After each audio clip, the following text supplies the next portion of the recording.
강의를 시작하도록 하겠습니다. 오늘 강의는 방금 전에 이성상 목사님께서 말씀해 주신 것처럼 이제 어, 버추얼 미션인데 원래 저희 강사방에도 이제 스킬이 나와 있습니다만은 원래 제목은 전통적 선교, 융합 선교, 그리고 버추얼 미션 하고 이제 괄호로 온라인 또는 미디어를 통한 새로운 선교의 도전이다. 그렇게 말씀을 이제 드렸습니다. 이 영어로는 traditional missions, and convergence missions, and virtual mission. 그리고 이제 그 가로로 해서 New Challenge to Christian Mission through Online or Media Ministry. 그래서 아마 이 제목이 함포하는 내용이 오늘 전체 강의의 큰 컨텐츠가 될 것 같고요. 또 오늘 저와 함께 이러한 것을 함께 고민하면서 또 저희들이 어떻게 이러한 하나님이 주시는 태스크들을 잘 감당할 수 있는지 고려하고 기도하고 모색하는 시간이 되기를 바랍니다. 지금 코로나 바이러스가 줄어들지 않고 있습니다. 지금 현재 이 시간에 전 세계 4,040만 이상이 감염이 되어 있고, 그 다음에 사망자가 112만 명이 이루고 있습니다. 미국만 하더라도 감염자가 826만 명이고, 이제 코로나 바이러스에 의해서 인한 사망자가 220만 명입니다. 베트남전을 비교하면 미국 사람들이 베트남 전쟁에서 죽은 인구를 비교해 보면 뭐 여기에는 이제 베트남 컨플릭트라고 써 있지만 5만 8천 명이 사망자가 있었는데 뭐 그렇게 보면은 한 8배에서 9배 정도의 사망자가 뭐 총탄 하나 없는 뭐 포탄 소리 하나 들리지 않는 이 시기에 일어난 것이죠. 또 한국 전쟁에 이제 미국의 전사자 사망자가 3만 6천 명인데 뭐 이걸로 봐도 정말 그 숫자가 얼마나 많은지 우리가 금방 알 수 있을 것 같습니다. 그래서 이제 미국이 지금 820만 명의 그런 감염자가 있지만 인도가 760만, 브라질이 520만, 러시아가 143만, 그 다음에 이제 아르헨티나가 100만 명, 스페인도 거의 100만 명 입학하고 있고요. 콜롬비아나 뭐 프랑스나 페루, 멕시코, 영국, 그 다음에 남아공, 이란, 그 다음에 이탈리아, 저먼, 저기 독일 이렇게 지금 계속 감염자가 조금도 줄어들지 않고 증가하고 있는 상태입니다. 그런데 이 전쟁에서 죽었던 베트남 전쟁이나 또 우리 한국 전쟁이나 또는 뭐 이라크 침공 때 사망자가 미국의 사망자 4,400명이었거든요. 그 다음에 이제 걸프전 그 다음에 이런 전쟁 비교해 보면 2,586명 걸프전에 그 다음에 이제 뭐 전쟁을 끝나기 위해서 이제 이렇게 일어났던 게 2,349명인데 여기에 비해도 뭐 코로나 바이러스의 감염자가 현재 지금 이거는 이제 제가 이 비교하려고 찾아봤더니 이렇게 나와 있는 비교표가 이것밖에 없어서 이제 포천에서 나온 건데요. 현재 시각으로 볼 때는 뭐 전 세계 사망자가 무려 지금 112만 명이니까 뭐 정말 격세지감을 하는 거죠. 그리고 1968년에 있었던 대유행 때 10만 명이 죽었고요. 그 다음에 뭐 1차 세계대전 때 총 사망자가 11만 6천 명. 그 다음에 이제 2차 세계대전 때 미국의 사망자가 40만 5천 명인데 거기에 비교해봐도 미국의 사망자가 이렇게 많은 적은 없었던 것 같아요. 그리고 이제 스페인 독감이 67만 5천 명의 미국의 사망자가 있었는데 뭐 그것에 비교해봐도 지금 팬데믹이 상당히 심각한 것만큼은 미국에 있는 통계를 비교해봐도 우리가 느낄 수 있을 것 같습니다.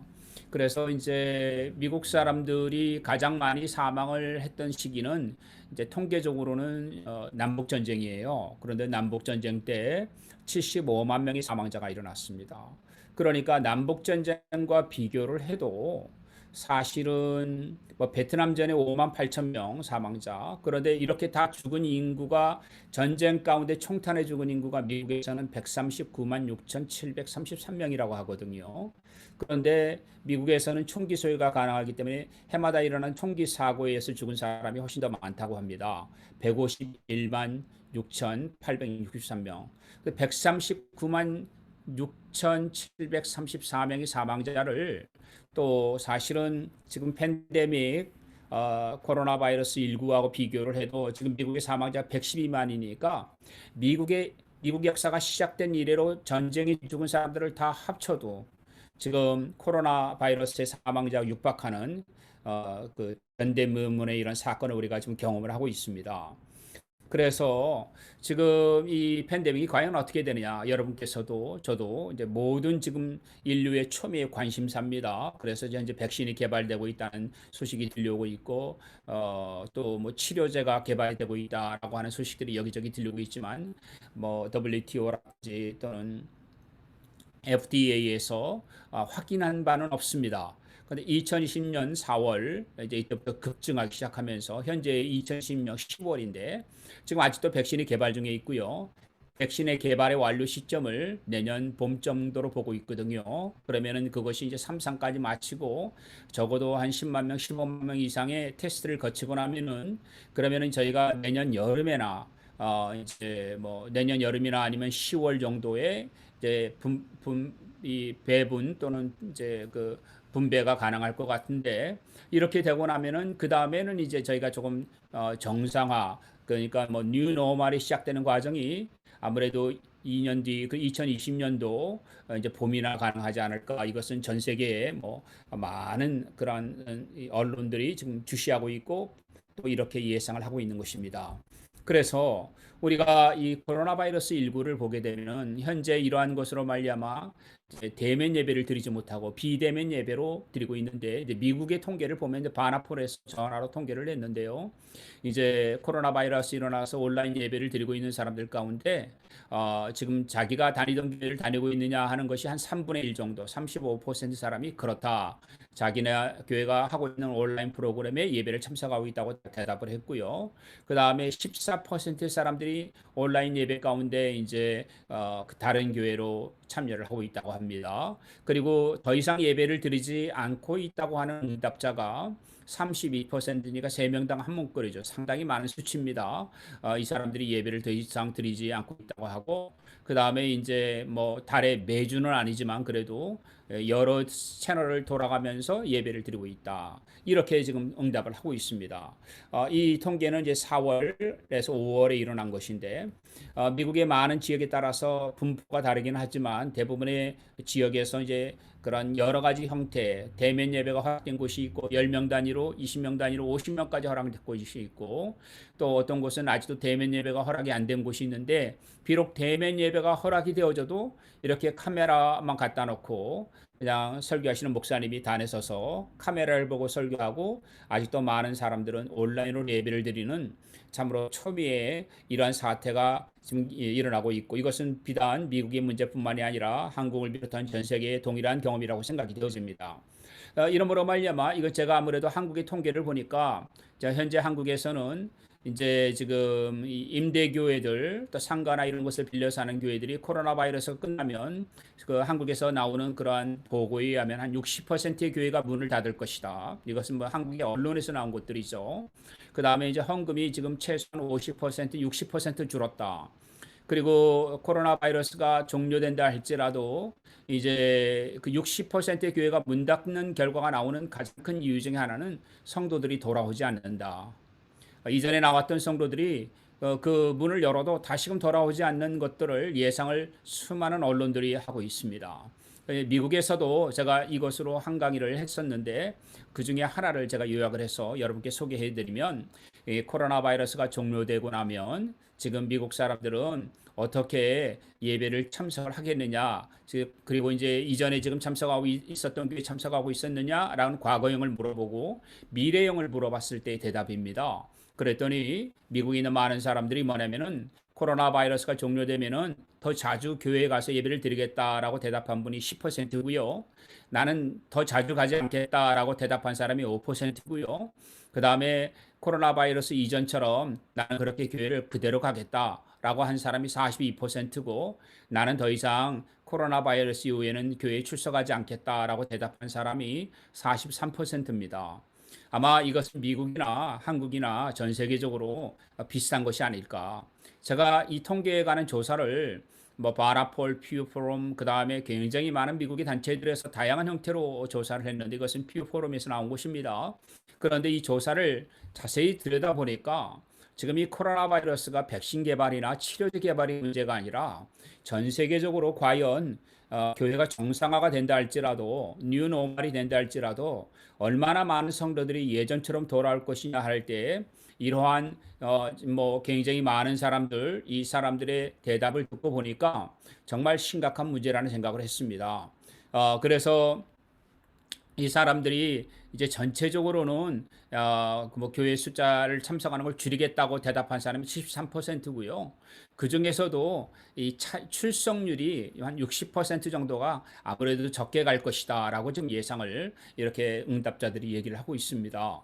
이러한 상태에서 우리가 이 코로나 바이러스를 맞이하여서 이 교회, 미국 교회, 한국 교회, 전 세계 기독교 공동체 위기일 뿐만 아니라 이것은 뭐 헌금의 감소와 더불어서 성도의 감소는 곧 이어져서 선교의 감소, 선교사의 후원이 끊기는 역사가 일어나면서 우리가 맞았던 것이 한시적이고 한정적인 것이 아니라 어찌 보면은 게임 체인저로서의 그러한 변동의 요인이 되지 않을까 생각이 되어집니다.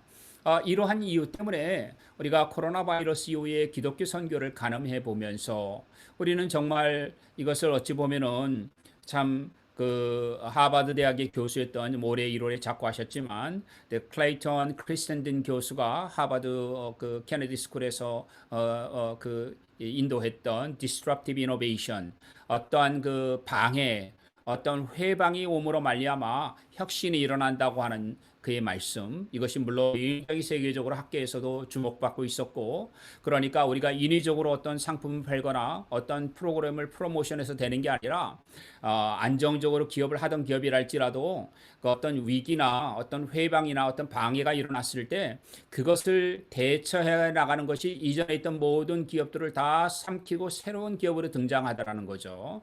그것은 맞는 것 같습니다. 이전에 뭐 알지도 못했던 아마존이라든지 듣지도 보지도 못했던 그런 이베이라든지 또 우리가 상상치도 못했던 뭐 그전에 그냥 이 라인으로만 전화를 하던 시대에 그 애플사가 만들어낸 그러한 아이폰이라든지 이런 것들이 그전에 모든 것들을 바꿔줘 버려서 뭐 노키아나 이런 것들이 이름도 없이 사라져 버리는 그리고 또 지금 현재 기술의 혁명은 뭐 소니나 그전에 전자혁명의 아주 대명사처럼 보이던 기업들이 사장되어지는 이러한 전대미문의 경험들을 우리 모두가 지금 눈으로 보고 있고 함께 또 목도하고 있고 또 함께 체험을 하고 있습니다. 그래서 클레이튼 크리스텐 교수가 물론 얘기를 했지만 이러한 방해, 이런 회방이 왔을 때 우리 기독교 선교는 지금 과연 이제 교회는 60% 줄어들게 되고 성도도 60% 줄어들게 되고 헌금도 60% 줄어든다면 이들의 응답자 얘기처럼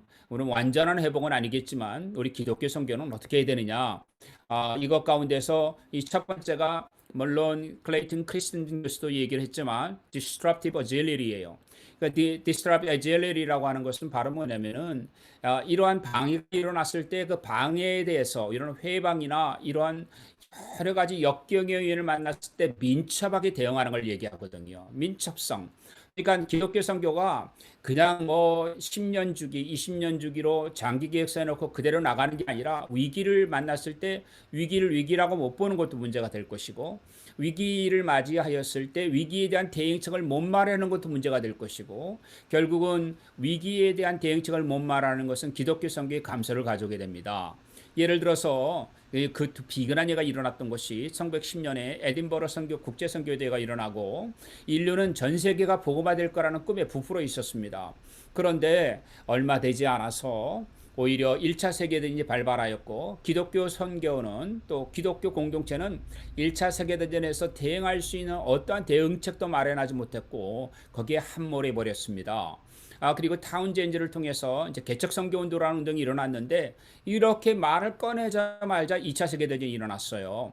2차 세계대전이 일어나고 난 다음에는 오히려 기독교 세계는 그냥 뭐냐면 옥스퍼드, 캠브리지, 영국의 모든 젊은이란 젊은이 전쟁터로 끌려가서 정말 이제 영국에 남아있는 젊은이들은 상위 군인이거나 전사자밖에 없었고, 이것은 미국도 마찬가지였고 전 세계적으로 이 2차 세계대전 후유증이 너무나 컸기 때문에 기독교 공동체는 선교를 감당할 수 없었습니다. 그러므로 일어난 것이 소위 말하면은 미션 모라토리움. 그 미션 모라토리움은 헬싱키 선언으로 바로 WCC에서 이렇게 얘기를 했던 것인데요. 인간화 선언을 해버린 것이죠. 사회복음으로 가고 우리는 선교사를 더 이상 보내지 않겠다는 선언을 통해서 선교의 단절 현상이 일어난 것이거든요. 그래서 이 2차 세계대전에서 우리 기독교 공동체는 어느 누구도 여기에 대한 대응책을 마련하지 못했습니다.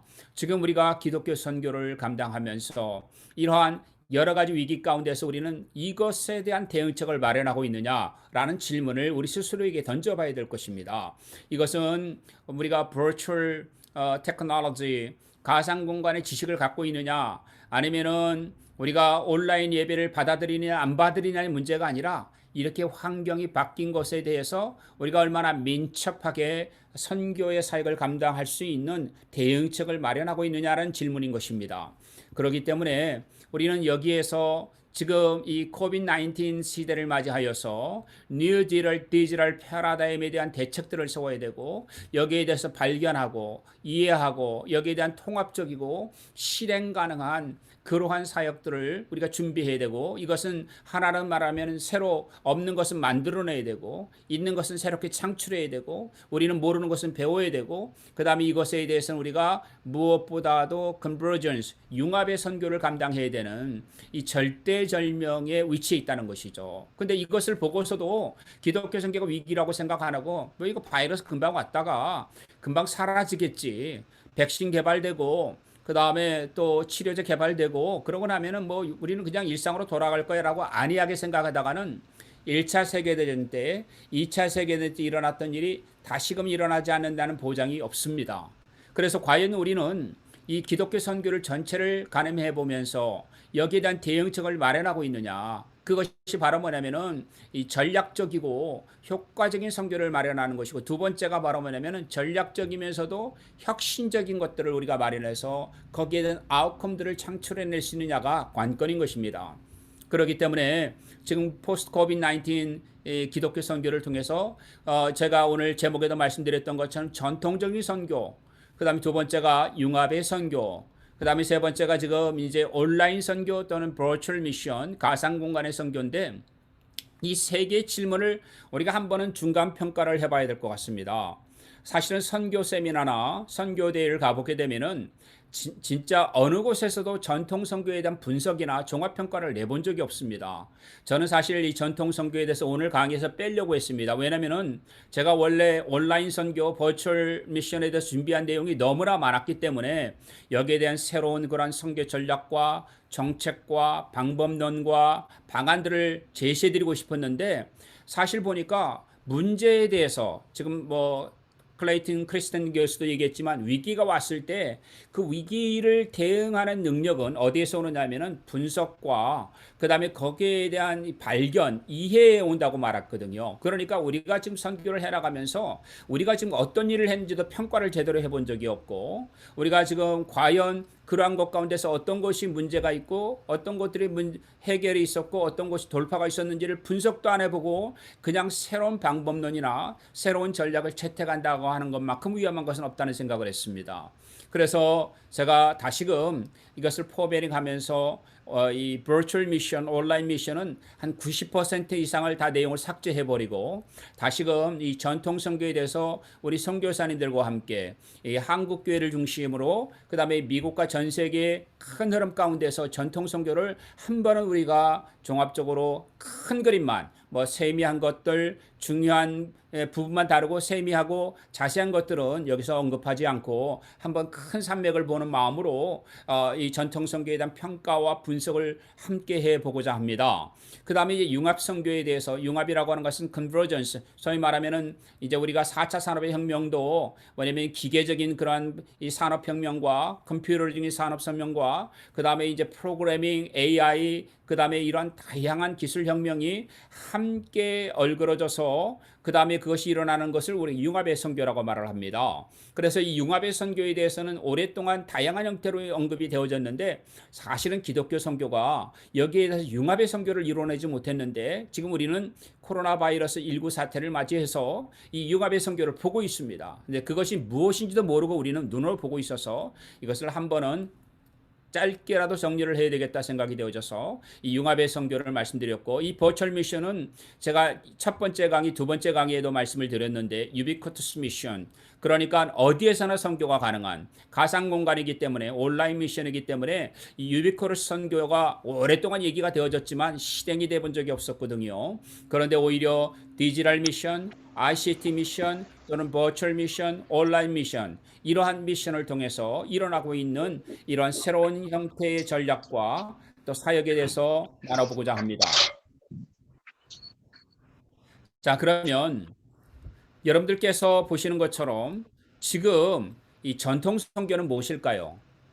이 전통 선교는 우리가 AD 100년 예수님의 제자들로부터 시작된 그런 사도들의 선교가 로마 제국의 정복까지 이루어지는 첫 번째 시기, 그 다음에 또 이 로마 제국이 무너지고 중세가 시작했던 이 uncertainty 시기, 종교 개혁으로 시작하면서 캐톨릭 측에서는 지리상의 발견과 더불어 있던 식민지 선교, 그 다음에 우리 윌리엄 캐리를 통해서 시작됐던 근대 선교 운동, 그리고 그 다음에 이제 이 개신교권에서 일어났던 그러한 식민지 시대의 그런 선교, 이걸 5번의 시기, 그 다음에 이제 최근에 일어나는 바로 로잔대가 아니고요, 저 에딘버러 선교대 이후에 일어났던 이러한 현대까지 선교, 이렇게 이제 우리가 전통 선교는 구분을 합니다.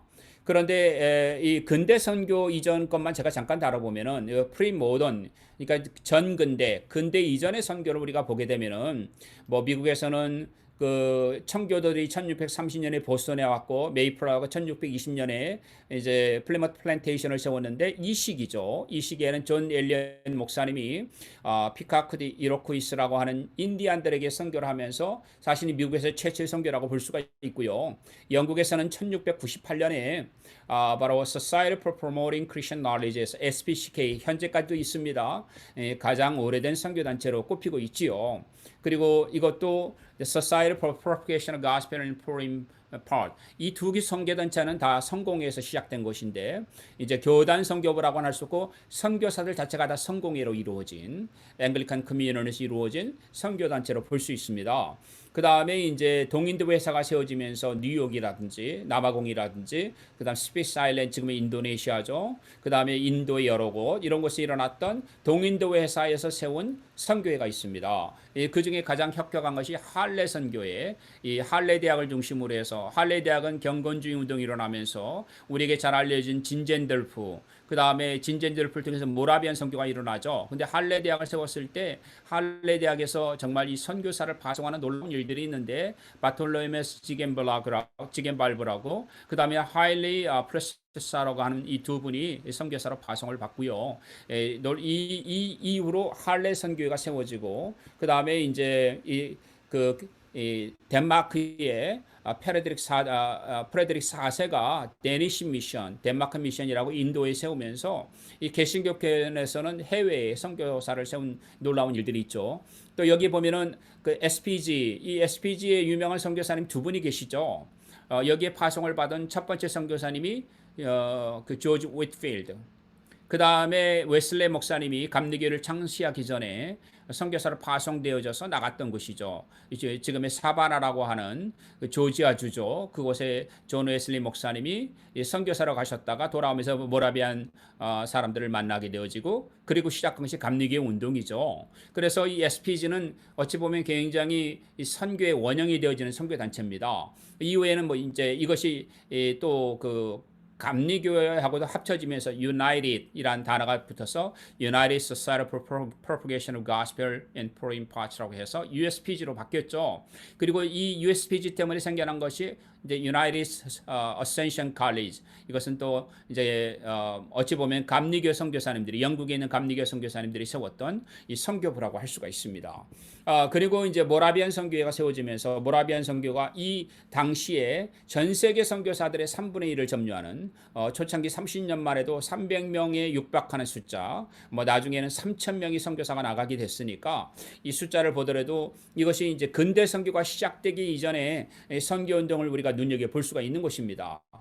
그래서 근대 선교는 윌리엄 캐리의 이 14개 선교회가 이제 아주 기원이 되는 거고요. 그리고 1795년에 LMS라고 하는 런던 미셔너리 소사이티, 이것도 성공의 위주로 되어 있어요. 그 다음에 이제 스코티시 미셔너리 소사이티, 스코틀랜드 선교사 협의회인데 이 스코티시 미셔너리 소사이티의 이제 맥켄타이어라든지 존 루스하고도 관련해서 한국에 이수정이나 만주벌판에서 성경을 번역하고 우리나라가 에펜젤러나 언더우드가 오기 전에도 이미 기독교인들이 존재하는 이 놀라운 선교 역사는 스코티시 미셔너리 소사이티하고 스코티시 바이블 소사이티하고 이 두 개가 아주 혁혁하게 협력을 했는데 스코틀랜드 선교사회하고 관계가 많은 것이죠. 이것은 1796년에 일어났던 것이죠.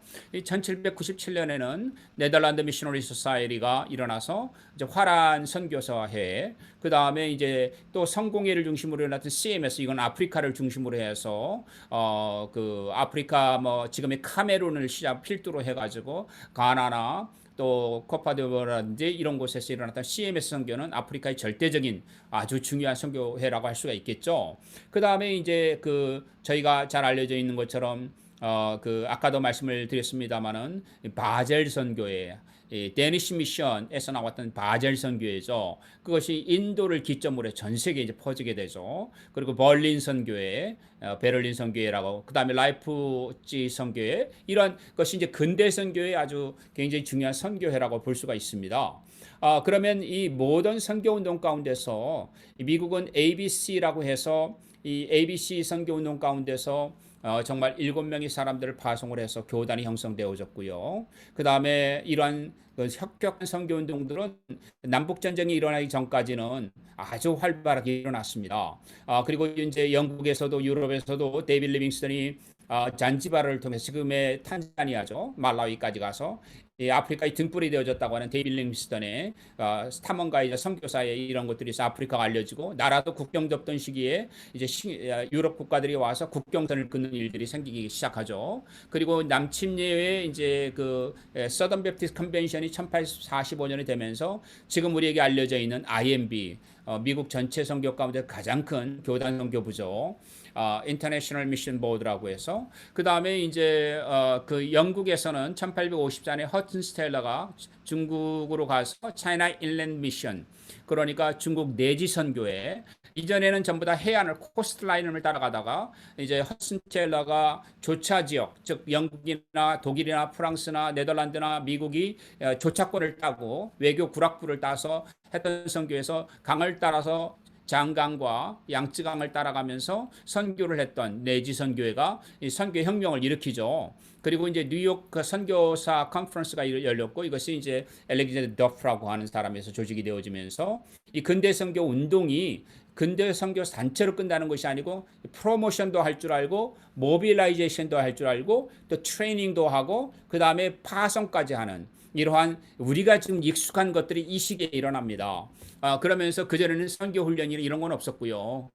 그래서 이제 헨리 벤이 아프리카에서 three self라고 하는 self propagation, self management, 그 다음에 self support라고 하는 자급하고 자전하고 그 다음에 자치하는 이런 선교 운동을 아프리카의 교회들은 이제 더 이상 서구 교회 또 미국 교회에 의존하지 말고 스스로 전도하고 스스로 또 재정적으로 독립하고 스스로 통치하는 매니지먼트하는 일이 되어야 된다라고 했는데 이분이 CMS 선교사님이시지만은 어느 선교사들도 본국교회의 후원이 없이는 자립할 수가 없었습니다. 이 헨리 벤의 이러한 선교의 그런 원리를 가장 크게 영향을 받았던 것이 이제 북장로교회였고요. 근데 북장로교회 선교부는 북장로교회 선교부에 속한 모든 선교사들에게 헨리 벤이 주창했던 트리셀프를 하도록 이제 뭐 인도나 아프리카나 중국이나 각 나라에 있는 선교사들이 요청을 했고요. 그런데 이제 이 북장로교회 선교부의 파송을 받았던 존 네비스 선교사가 산동반도에서 사역을 했는데 이 뭐 자기가 아무리 해도 이 자급자족이 안 되더라는 거죠. 근데 친구의 요청을 받아서 평양을 방문했는데 이 평양을 방문하면서 한국을 보니까 한국인들이 이 선교사들이 오기도 전에 그러한 권서인들, 성경을 배포하는 서상윤 형제 같은 사람들, 또 일본에서 누가복음을 번역해서 왔던 이수정과 같은 사람들, 그 다음에 또 소래교회라고 해서 이미 성경을 받아 읽고 예수를 믿고 선교사가 없으면 예배를 드리는 소래교회가 있었음을 이제 이런 얘기를 듣게 되어졌고요. 이 한국인들이 얼마나 전도에 열정적이고 성경을 읽는데 얼마나 열정적이고 더 나아가서는 스스로 복음을 전하고 스스로 전도하는 것들을 보면서 감동을 받고 이 헨리 벤이 얘기한 삼자 원리가 이 세계에서 유일하게 한국은 가능하겠구나 하는 것을 보게 되어집니다. 그래서 그때 자기 동료 선교사가 초청한 선교사 수양회의 말씀을 증거하게 되는데 이 선교사님들이 너무나 감동을 받게 되니까 우리나라 역사상 처음으로 이제 이 선교사님들에 의해서 네비우스 선교사를 다시금 서울로 와달라고 초청을 하게 됩니다. 그래서 네비우스는 어차피 자기가 안식령 겸 이렇게 방문했던 곳이기 때문에 서울을 갔을 때 우리나라는 처음으로 장로교 선교사님들, 감리교 선교사님들, 호주 장로교회, 캐나다 장로교회, 뉴질랜드 장로교회, 남장로교회, 남북장로교회, 남감리교회, 북감리교회, 그 다음에 호주감리교회 이 선교사님들이 다 모여가지고 서울에서 네비우스 선교사의 강의를 듣게 되어집니다. 그러면서 네비우스 선교사는 우리나라의 이런 선교가 대한민국 그때는 이제 뭐 일제의 이제 그런 시기였거든요. 그런데 이제 이 1905년에 이제 한일 합방에 대한 외교권이 박탈이 되고 이제 우리가 1910년에 완전히 이제 외교권뿐만 아니라 이제 모든 그 국권을 상실하게 되지 않습니까? 이 시기에요. 가장 우리에게 민감한 이 시기에 오히려 존 네비우스 목사님은 한국에 이제 바로 예수를 믿으면 세례를 주지 말고 학습을 6개월 동안 주는데 한국인들이 굉장히 지적인 그런 그것이 높다. 그래서 이들을 가르쳐서 하게 되면 지도자가 될 수 있다. 그리고 6개월 뒤에 이제 세례 문답을 주고 그 다음에 이제 오늘날 우리 세계에는 없는 뭐 세계 권사 제도가 어디 있습니까? 한국에만 있잖아요. 권사 제도가 전도사 제도가 어디 있습니까? 우리나라만 있잖아요. 그래서 이제 조사, 권서인, 그 다음에 전도사, 강도사, 목사, 그 다음에 또 이제 영수.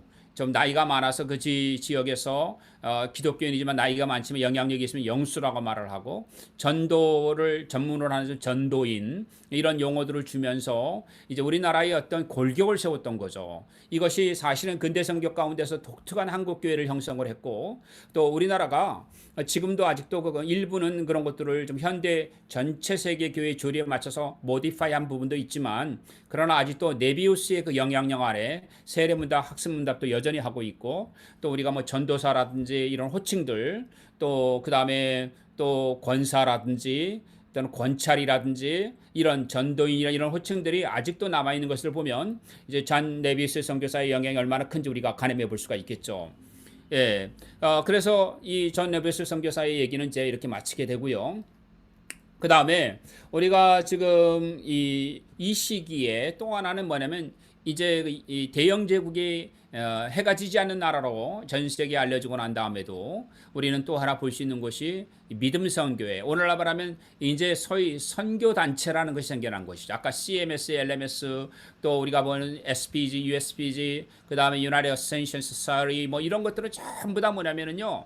일종의 교단의 구성원들만 허용이 되지는 엑스클루시브한 배타적인 선교부였거든요. 그런데 교단을 뛰어넘어서 심지어는 윌리엄 캐리의 선교부도 교단 선교부잖아요. 그것이 오늘날 아직까지는 British Baptist Missionary Society거든요. BMS라고 하는. 그런데 이것이 이제 다른 교단 사람들도 함께 또는 교단에 속하지 않은 사람도 함께하는 선교단체라는 것이 생겨난 것이죠. 믿음 선교회라고 하는 것이 Faith Mission이 시작이 되는데 그것이 차이나 인랜드 미션이 이제 나중에 이제 OMF로 바뀌어지지만은요. 1865년이고 그다음에 SBM이 생겨나서 딜 모디를 통해 존 모트라든지 아터 피어슨이라든지 또는 루벤 토레이라든지 또 이러한 스웨머, 이 주에머 같은 분은 뭐 이제 페르시아의 선교사로 갔던 분이고 또 이런 아주 기라성 같은 루트 위샤드라든지 이렇게 뭐 이름이 너무 많아가지고 이름 뭐 열거를 할 수가 없을 정도예요. 거의 군단을 이루어서 이런 SBM 운동을 통해서 이 SBM 하나가 전 세계 선교사들의 3분의 1을 점유하는 이 한 단체가 일으킨 선교 운동이 우리나라에도 뭐 중국에만 이 선교 운동을 통해서 일어난 온 선교사가 지금 적게 잡아도 3,000명이 넘게 잡고 있고요. 우리나라는 700명은 안 되고 600명이 훨씬 넘는 선교사님들이 오게 되는데 한국의 대대적인 선교 운동을 했던 뭐 우리에게 베어드 선교사 침례교회, 그다음에 원산 부흥 운동 1903년에 원산 부흥 운동을 일으켰던 감리교회 의학 박사시고 캐나다 의과대학 교수였던 뭐그 에이비슨 그다음에 찰스 하디 박사님, 뭐 에이비슨은 서울에 사였고 찰스 하디는 원산에 사역을 하셨죠. 그다음에 우리 그 스콧 게일 박사 철로역정을 번역했던 분들 뭐 제임스 홀 박사 우리나라 크리스마스 시를 했던 개력 퇴치 운동했던 분들이죠. 뭐 이런 분들이 이 단체에서 온 거예요. 그러니까 우리가 한국 교회는 SBM과는 뗄 수가 없습니다.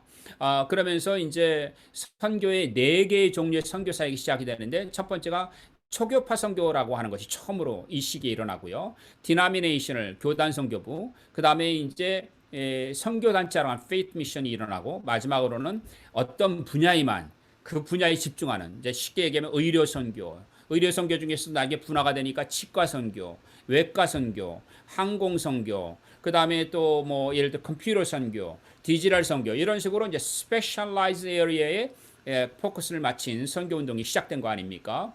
그리고 에딘버러 국제 선교대회가 시작이 되면서 처음으로 이 4개에 속한 영역의 사람들이 대표들이 다 모였습니다. 초교파 선교 운동을 하던 분, 교단 선교부를 대표하는 분들, 그다음 페이트 미션을 감당하는 분들, 스페셜라이즈 미션을 감당하는 대표들만 다 모아보니까 대륙별로 다 모이니까 1200명이 된 거죠. 그래서 1200명의 대표가 지구촌 전체를 놓고 우리가 한번 논의하자 해서 9박 10일 동안 했던 것이 1910년에 있었던 에딘버러 선교 대회였던 것입니다.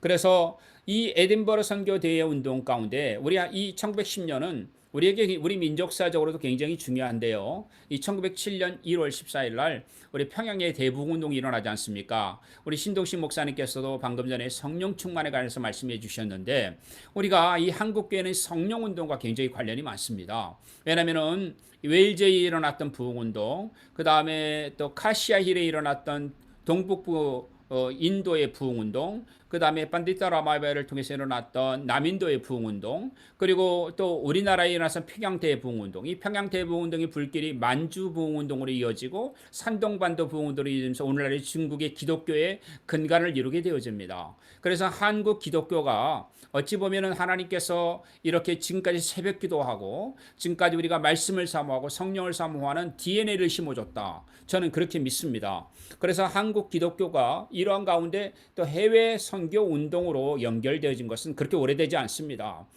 그래 한국 기독교의 형성을 보면은 우리가 첫 번째로는 유불선의 통합체다라고 말하는 학자들이 많습니다.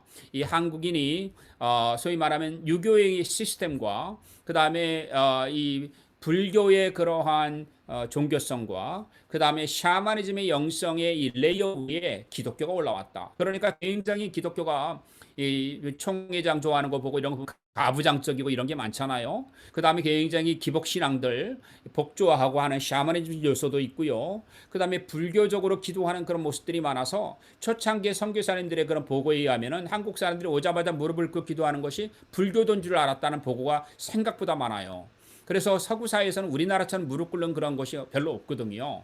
근데 우리는 수천 년 동안 이러한 무릎 꿇고 이러한 것들이 뉴스돼 있으니까 이제 그런 것들을 기록한 선교사님들의 보고에 보면은 이 트리플 레이어, 소위 말하면은 이 유교적인 시스템, 그리고 불교적인 종교성, 그리고 샤머니적인 영성 위에 기독교가 올라왔다. 근데 그것이 다 틀리다고 말할 수도 없고 100% 맞다고는 할 수 없는데 일견 일리는 있습니다. 그리고 우리나라에 왔던 것은 예를 들어 인도 하면은 동인도 회사, 아프리카 하면은 아프리카를 지배하려고 했던 유럽의 국가들, 또 남미 하면은 포르투갈이나 스페인, 이 사람들이 선교를 했거든요. 그래서 콜로니얼 미션이에요. 식민주의 선교인데 세계에서 몇 개 안 되는 나라에 이런 콜로니얼 미션이 오지 않은 나라. 그러니까 유럽의 강대국, 미국의 강대국이 와서 식민지를 하지 않고서도 주로 미국 선교사들이 와서 선교사들이 복음만을 전했던 아주 독특한 나라 중에 하나가 한국이라고 볼 수가 있습니다. 그래서 이것을 non-colonial mission 또는 non-colonialism 이렇게 말하고요. non-colonial mission은 비식민주의적 선교고요. non-colonialism은 비식민주의 선교라고도 표현할 수가 있을 것입니다. 그래서 잔 네비우스가 그러한 아까 헨리 벤의 그런 원리를 따라서 한국교회 선교사님들에게 이렇게 하면 좋겠다라고 제안했던 것을 따라서 놀랍게도 하나님께서 한국교회를 포밍하셨고요. 이것이 삼자 원리, 아직까지 한국이 지켜준 자립, 자전, 그 다음에 또 자전, 이 세 개의 기본 원칙이 지켜지면서 이제 여기에 절대로 교회 건물을 짓거나 이런 것들은 도와주지 말라 해서 스스로 우리가 교회 건물을 짓고, 그래서 한국 교회가 자립을 이루는 놀라운 계기를 마련하게 되어졌고, 그 다음에 이제 함경도, 평안도, 황해도, 강원도, 경상도, 충청도, 전라도로 나누어서 각 선교부들이 담당을 하자. 그래서 북장로교회, 남장로교회, 북감리교회, 남감리교회, 캐나다 장로교회, 호주 장로교회, 그렇게 전부 다 이제 만나가지고 미션 커뮤니티를 만들죠. 이게 이제 우리나라의 유명한 선교 협약입니다.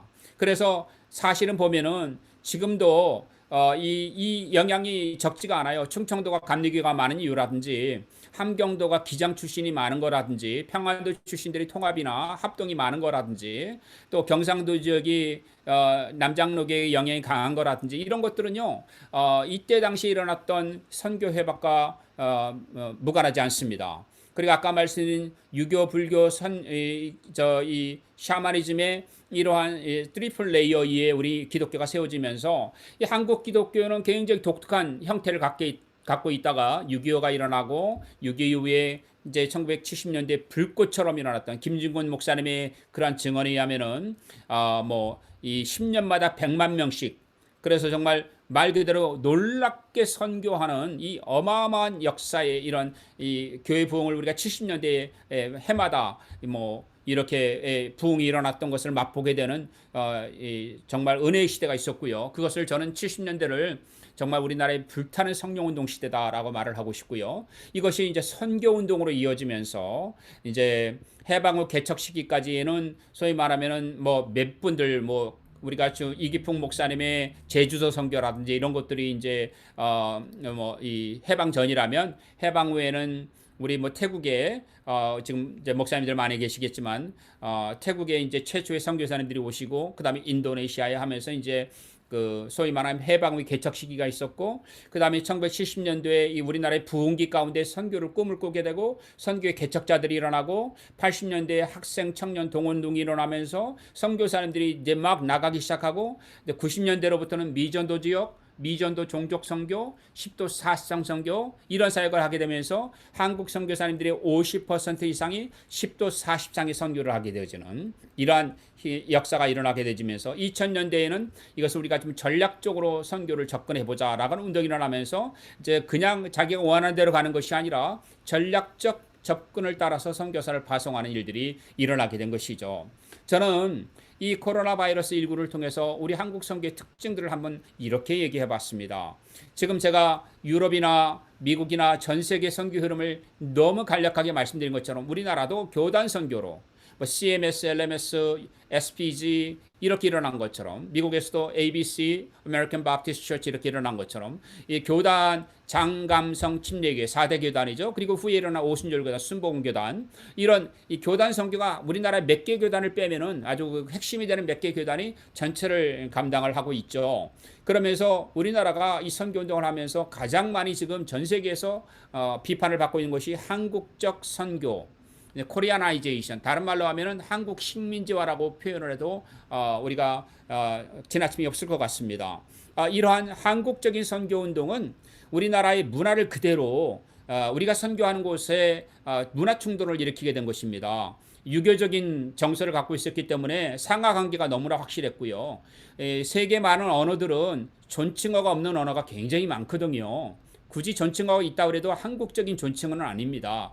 우리가 뭐 존칭어가 많다고 말하는 러시아어나 이런 걸 봐도요, 한국처럼 그러한 존칭어는 아니거든요. 그런데 우리는 이 연장자 또는 나이의 서열에 따라서 언어의 표현이 달라지고 그래서 선교제에 가서 그런 표현들이 그대로 나타나면서 이런 것을 한 번도 경험해 보지 못했던 그 선교제 사람들, 그러니까 서구 선교사들, 미국 선교사들만을 맛봤던 사람들이 충격을 받게 되어져요. 그리고 또 이런 유교적인 굉장히 가부장적이고 굉장히 권위주의적인 이런 것뿐만이 아니라 또 어찌 보면은 이제 우리가 갖고 왔던 불교 국가에서 기독교 선교를 받아들이게 되면서 우리도 모르게 그 불교적인 종교성들이 나타나는 것들이 세계 많은 선교지에 있는 사람들 감지가 된 것입니다. 이건 저희 얘기가 아니고 그들의 글에서 그들의 그러한 얘기 가운데서 나온 것입니다. 또 하나는 뭐냐면은 우리가 굉장히 축복을 강조하고 또 이러한 것들이 이제 소위 말한 prosperity gospel과 이런 것을 같이 또 우리가 이런 지적을 받기도 하고요. 그래서 이 한국적인 선교, 그 다음에 단일 문화권에 우리가 백의민족 단일 문화라고 하는 걸 주장했지만 사실 그렇지도 않잖아요. 그래서 단적 문화 또는 단일 문화, 모노컬처 가운데 있었던 이 모노리틱 컬처 이런 것 가운데 있었던 것들이 이 세계 우리가 지금 선교하는 국가들은 어찌 보면 굉장히 다문화거든요. 그 다문화 가운데서 우리는 우리가 다른 문화를 한 번도 경험을 못 해봤어요. 그러니까 한국 문화를 그대로 가져오는. 그래서 어떤 곳에서는 현재를 안 배우고 한국 언어를 가르치는 한국 문화원을 세워서 한국 어학원을 세워서 한국 문화를 그대로 가르치는 선교도 하고 있는 분들도 만나봤습니다. 그래서 우리 단일 문화가 오히려 타 문화를 존중해주고 함께하는 것에 장애가 된다는 것을 우리가 이제 감지하게 된 것이죠. 그 다음에 또 하나가 이 교단화 또는 제도화된 선교가 굉장히 선교는 플렉시블하고 플로팅 하는데 이런 것에는 문제가 생겨나는 것입니다. 그리고 한국교회가 또 굉장히 많이 유학생들을 보내고 수많은 목회자들이 해외에 나가서 공부하고 오면서 서구화가 됐거든요. 그래서 우리도 모르게 우리의 그 독특함을 갖고 있으면서도 또 어찌 보면 시스템이나 많은 부분에서는 서구적인 롤 모델을 닮아가려고 부단히도 노력을 했습니다. 그러면서 우리는 우리식의 근대 선교가 시작된 거죠. 소위 근대 선교는 200년 전에 일어났다면 한국은 1970년대 이후에 일어났다 해도 과언이 아닙니다.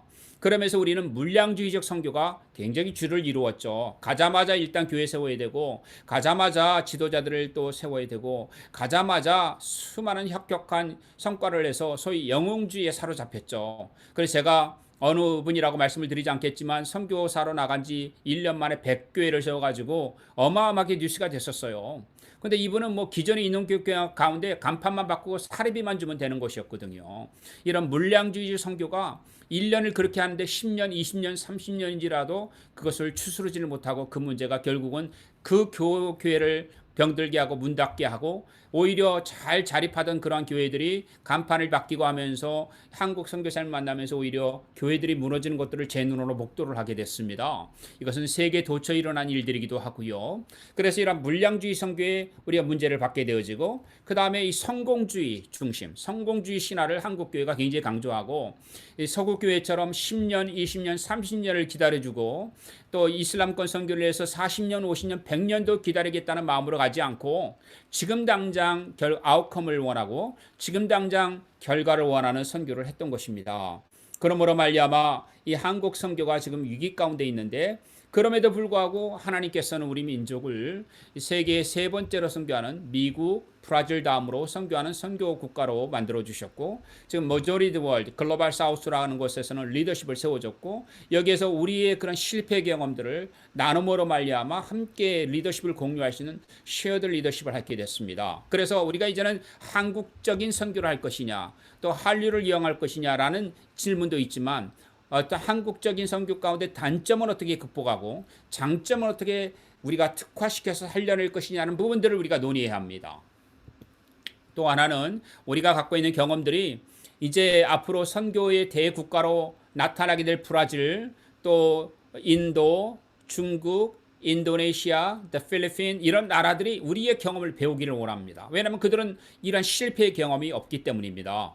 그래서 한국이 경험했던 이 실패의 경험들, 또 일부의 성공했던 경험들, 이러한 것들을 나눌 때가 된 것이죠.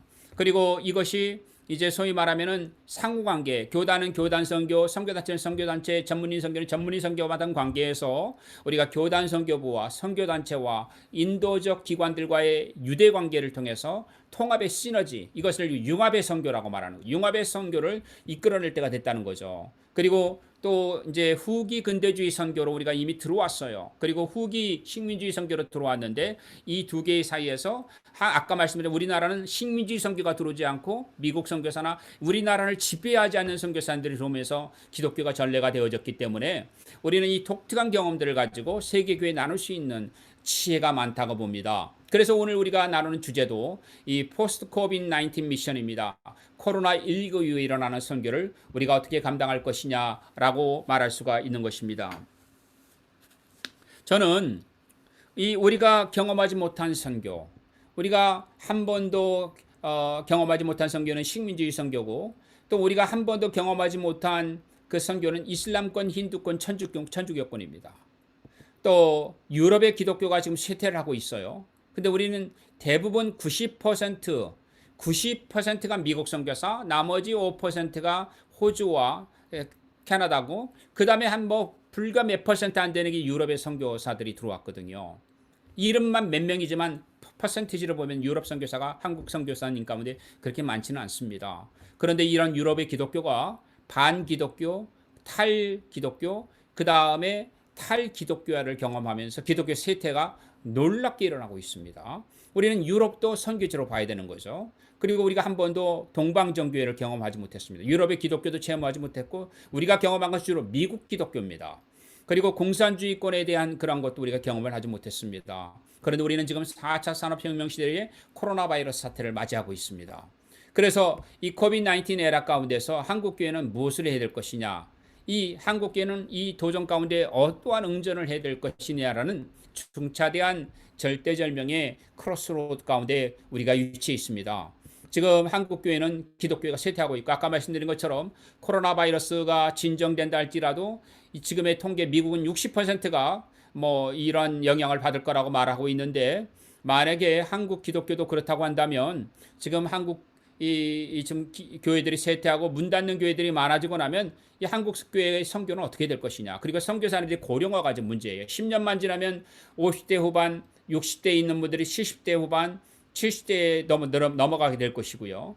지금 젊은 층의 선교사들은 상대적으로 30대, 40대, 50대는 많지가 않아요. 50대는 또 젊다고 말할 수도 없잖아요. 그러니까 지금 저희들이 볼 때 선교사의 고령화는 굉장히 문제고, 선교사 분포의 이제 불균형입니다.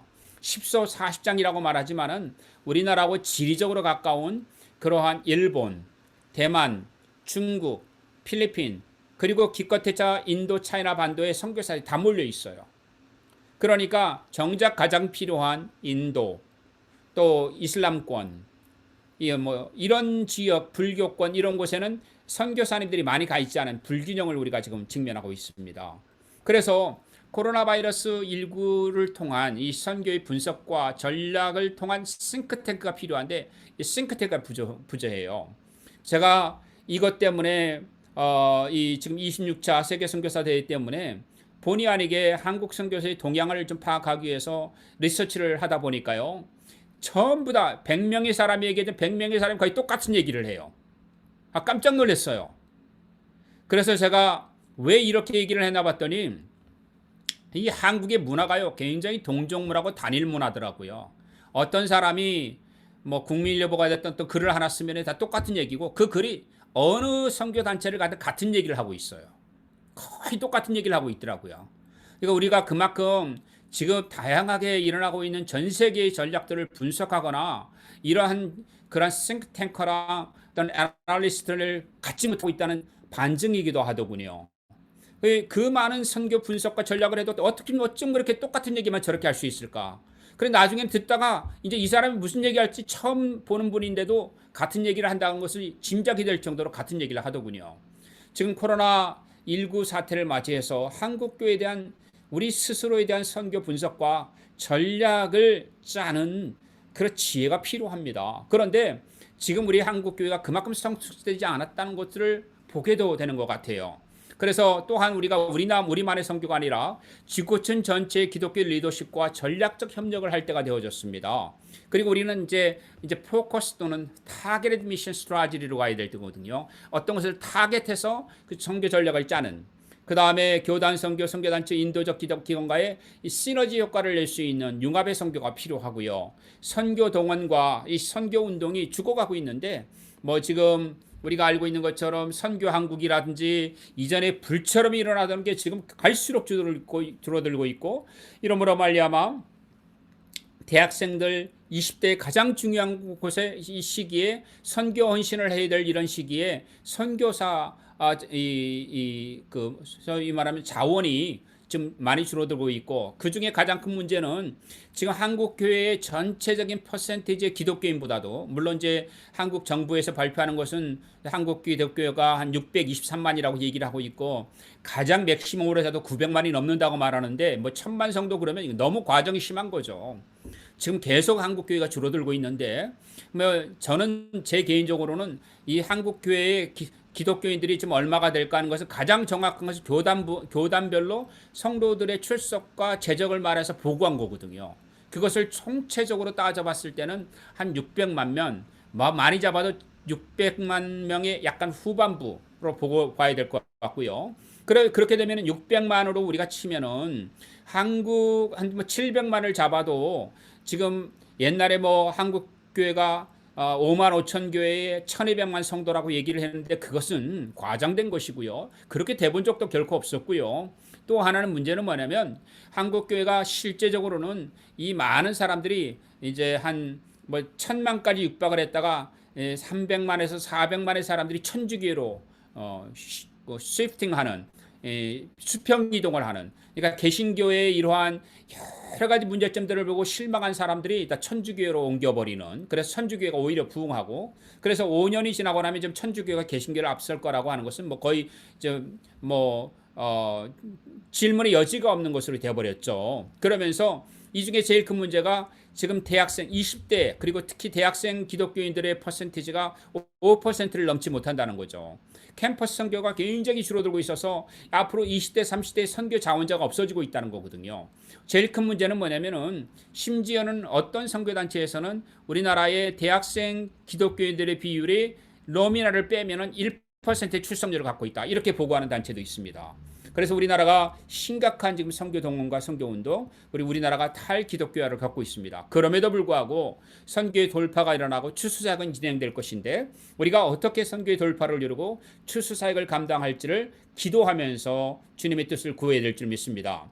저는 10년 전에 제가 미국에서 사역을 하면서 2010년이죠. 주님께서 감동을 주시기를 언제까지 비서구 교회들이 서구 교회와 한국 교회를 바라보며 의존하겠느냐? 너는 비서구 교회들로 하여금 스스로 선교하기 위해서 스스로 그들이 선교사를 파송하도록 하는 그들로 하여금 세외 선교를 감당할 수 있도록 하는 선교 운동을 일으켜라. 그래서 이제 저희 교회거든요. 필리핀에 있는 교회고 이제 건물들인데요. 여기에 이제 저희가 2010년도에 여기 보이는 두 개의 기둥이 있는 교회 건물 위에 선교 대회를 했고 오른쪽에 있는 것은 당시에는 짐네지움으로 체육관으로 쓰고 있었어요. 지금은 예배당으로 바뀌었는데요. 이제 여기를 저희가 이제 하면서 콜 투 올 마크 앤더슨 보이시죠? 뭐 앤드류 컥 교수, 영국의 교수라든지 뭐 이제 여러분들을 이렇게 모시고 우리가 이 선교 운동을 했어요. 그런데 이때의 이 선교 이 주제가 뭐냐면은 the finishing the unfinished task예요. finish the task의 것을 우리 이제 필리핀어로 modify 한 거죠. 아직 unfinishing, 그러니까 미전도 종족 3천 한 그때 600개 있었는데 이들에게 우리가 그 지역의 교회를 개척해서 선교사를 파송을 하자. 그러면 필리핀 교회, 인도네시아 교회, 태국 교회, 그리고 중국 교회, 인도 교회들, 그래서 인도 사람 초청하고 일본 사람 초청하고 뭐 다 초청해서 미래 얼굴이 안 나오지만 필리핀의 제일 큰 교회 목사님 초청하고 해가지고 이제 필리핀 교회로 하여금 선교하도록 하는 운동을 시작했어요. 이게 이제 2010년이고요. 그 다음에 이제 2011년도에는 Mobilizing Missional Church and the Leaders in Asian Context. 아시아 상황 속에서 이 선교적인 교회들, 선교적인 지도자들을 모빌라이징을 하자. 그래서 이것은 우리가 10도 40장의 Unreached People을 위한 선교운동으로, 타겟의 선교운동으로 가자. 라고 말하면서 여기에 이제 이 선교운동을 하면서 이게 1년 뒤에 이제 열려졌는데 이때 이제 굉장히 많은 전문가들을 다 해다가 이제 각 분야별로 이렇게 해가지고 선교운동을 시작을 했어요. 그러면서 2013년도에는 이제 Prayer and Dedication to Global Integral Mission, 이 지구촌 총체적 선교, 통합 선교를 우리가 감당을 하자. 그런데 거기에서 헌신자를 키우고 그 다음에 기도하는 것을 시작하자. 그래서 이제 이 가운데 있는 사진은요, 2011년도에 모였던 분들이고, 이제 이 사진은 이제 제가 그 다음에 이제 모였던 것은 2015년 뭐 이렇게 되는데, 2015년도에는 이제 Restore this land, 그러니까 우리가 선교하는 나라마다 하나님께서 회복의 역사를 Let there be a revival, 부흥을 달라고 하는 기도 운동을 시작하면서 이제 뭐 이영훈 목사도 오고 이제 중요한 분들이 많이 오셨어요. 그러면서 2015년도 선교입니다. 이때 이제 참석했던 분들의 이렇게 모습들인데요. 물론 이제 다양한 각도로 지금 저희가 이제 체육관을 개조를 해서 예배당으로 만들었기 때문에 이렇게 하면서 이제 이 필리핀 교회, 인도네시아 교회, 이제 여러 각 나라에서 온 뭐 한 60, 70개 나라의 대표들을 이제 이 여러분들의 나라는 선교사가 필요한 게 아니라 선교사를 파송할 때가 됐다. 여러분들의 교회가 100명이 됐든 30명이 됐든 10명이 됐든 지금부터 선교적인 교회를 하자. 그리고 우리는 선교사를 보내기 위해서 기도하고 해외 선교를 하기 위해서 기도하자. 이것이 이제 우리가 더 이상 유럽이나 미국이나 한국 교회만을 바라보는 것이 아니고 이제는 우리 스스로가 선교를 해야 된다. 이렇게 이제 주창을 하면서 이 운동을 하게 됐어요. 물론 여기 어마어마한 일들이 일어났습니다. 제가 이것을 보고하려고 그러면은 시간을 따로 만들어야 여러분들께 말씀을 드릴 수 있을 텐데요. 이것이 이제 필리핀에서는 이 운동으로 말해 PM3가 시작됐어요. The Philippine Mobilization Movement라고 그래서 미션 모빌라이징 무브먼트니까 M자가 3개 들어가서 PMA에서 이제 바도이 목사가 라나토 바도이 목사가 필리핀도 이 1350만 명에 해당하는 디아스포라, 뭐 지금 사우디아라비아에 260만 명의 필리핀어들이 일을 하고 있고, 뭐 걸프 국가들의 이집트에, 이스라엘에, 뭐 우리가 못 가는 그런 나라들에 그렇게 많은 필리핀 노동자들이 가 있는데 이들을 훈련시켜서 100만 명을 선교사로 운동을 하자. 100만 명 선교 운동이 시작이 되어졌고, PM3 운동이 시작이 되어졌고, PMA가 주축이 되어졌고, 이것이 인도네시아로 갔고, 이러면서 이제 각 나라마다 이런 운동들이 일어나게 됐어요. 지난 10년 동안에 우리는 우리가 선교하는 것이 아니라 이제는 현지에 있는 교회들이 선교를 하도록, 그러니까 그 나라가 아무리 교회가 작아도 아무리 힘이 적어도 선교사를 기도하는 시간을 갖고 선교연금을 따로 떼고 우리가 선교사를 파송하기까지 또 다른 교회들 연대하고 연합하고 협력해서 이 지구촌의 선교사들을 파송하는 지구촌 복음화를 이루자는 거죠. 이런 운동이 되면서 우리는 정말 이 10년 동안에 이 일을 하면서 어마어마한 일들이 일어나게 됐습니다. 저는 이 한국 선교사님들에게 이런 제안을 하고 싶습니다. 지금 3만 명이라는 숫자를 자랑할 게 아니라 3만 명 가운데서 게임 체인저가 있느냐. 근데 우리가 이제 이것을 신학적으로는 브레이커라고 표현을 해요. 역사상 브레이커의 역할을 했던 사람들은 몇 명 안 됩니다.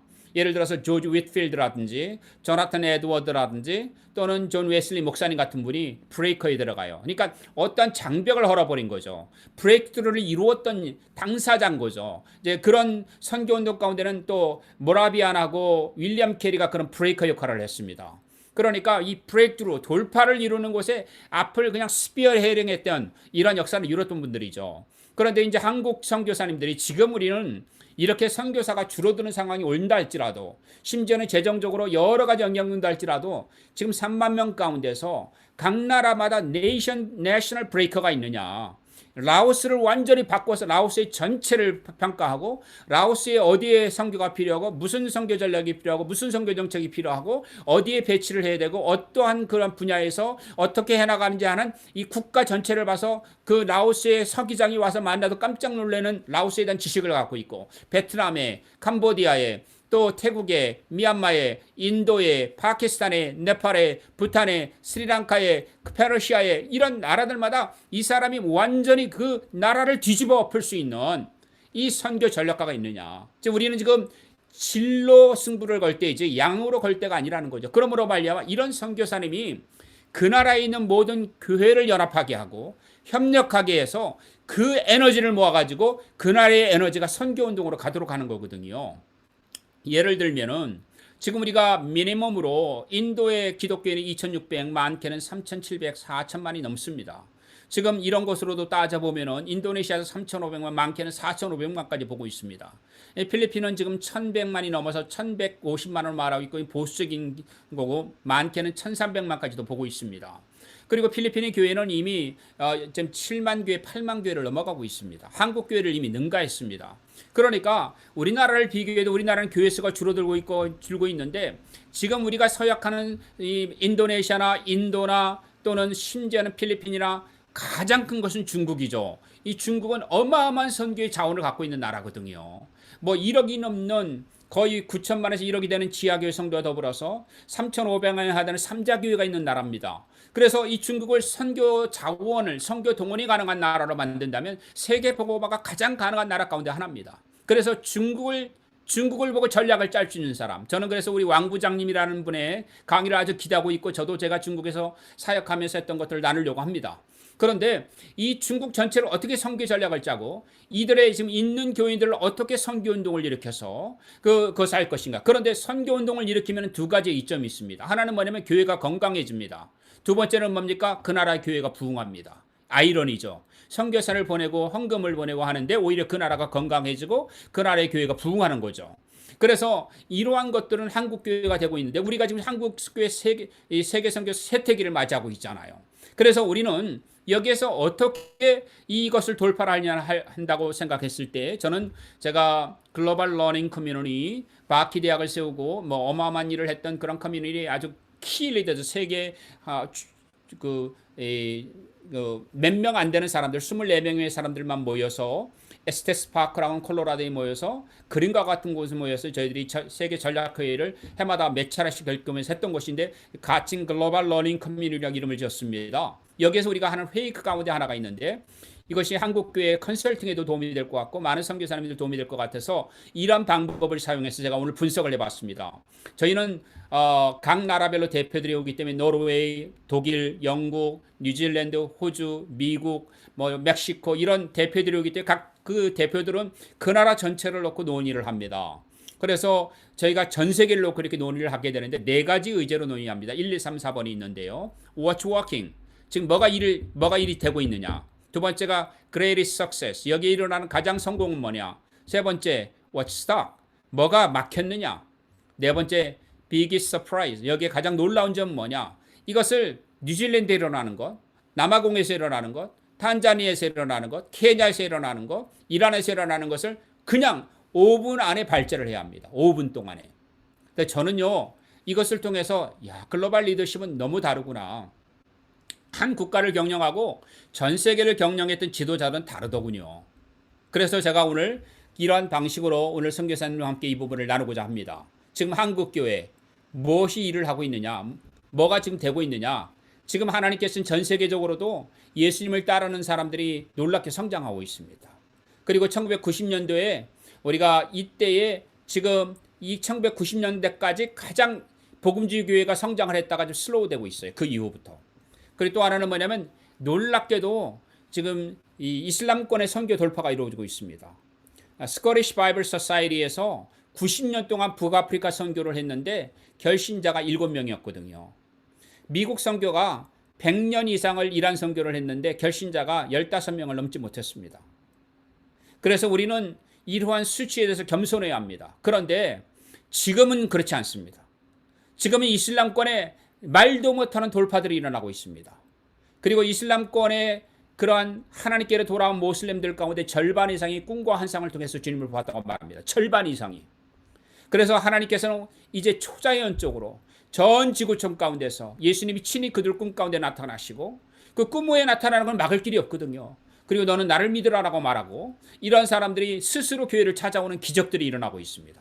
이제는 우리가 찾아갔는데 이슬람들이 찾아오려고 하는데 교회가 없잖아요. 그래서 어디를 두드립니까? 가장 많이 두드리는 것이 온라인입니다. 그래서 그들의 언어로 된 사이트를 방문하게 되어지고 그곳에서 그들은 결신을 하게 되어지고 이러므로 말미암아 예수를 믿게 되지는 우리가 상상할 수도 없는 일들이 지금 일어나고 있습니다.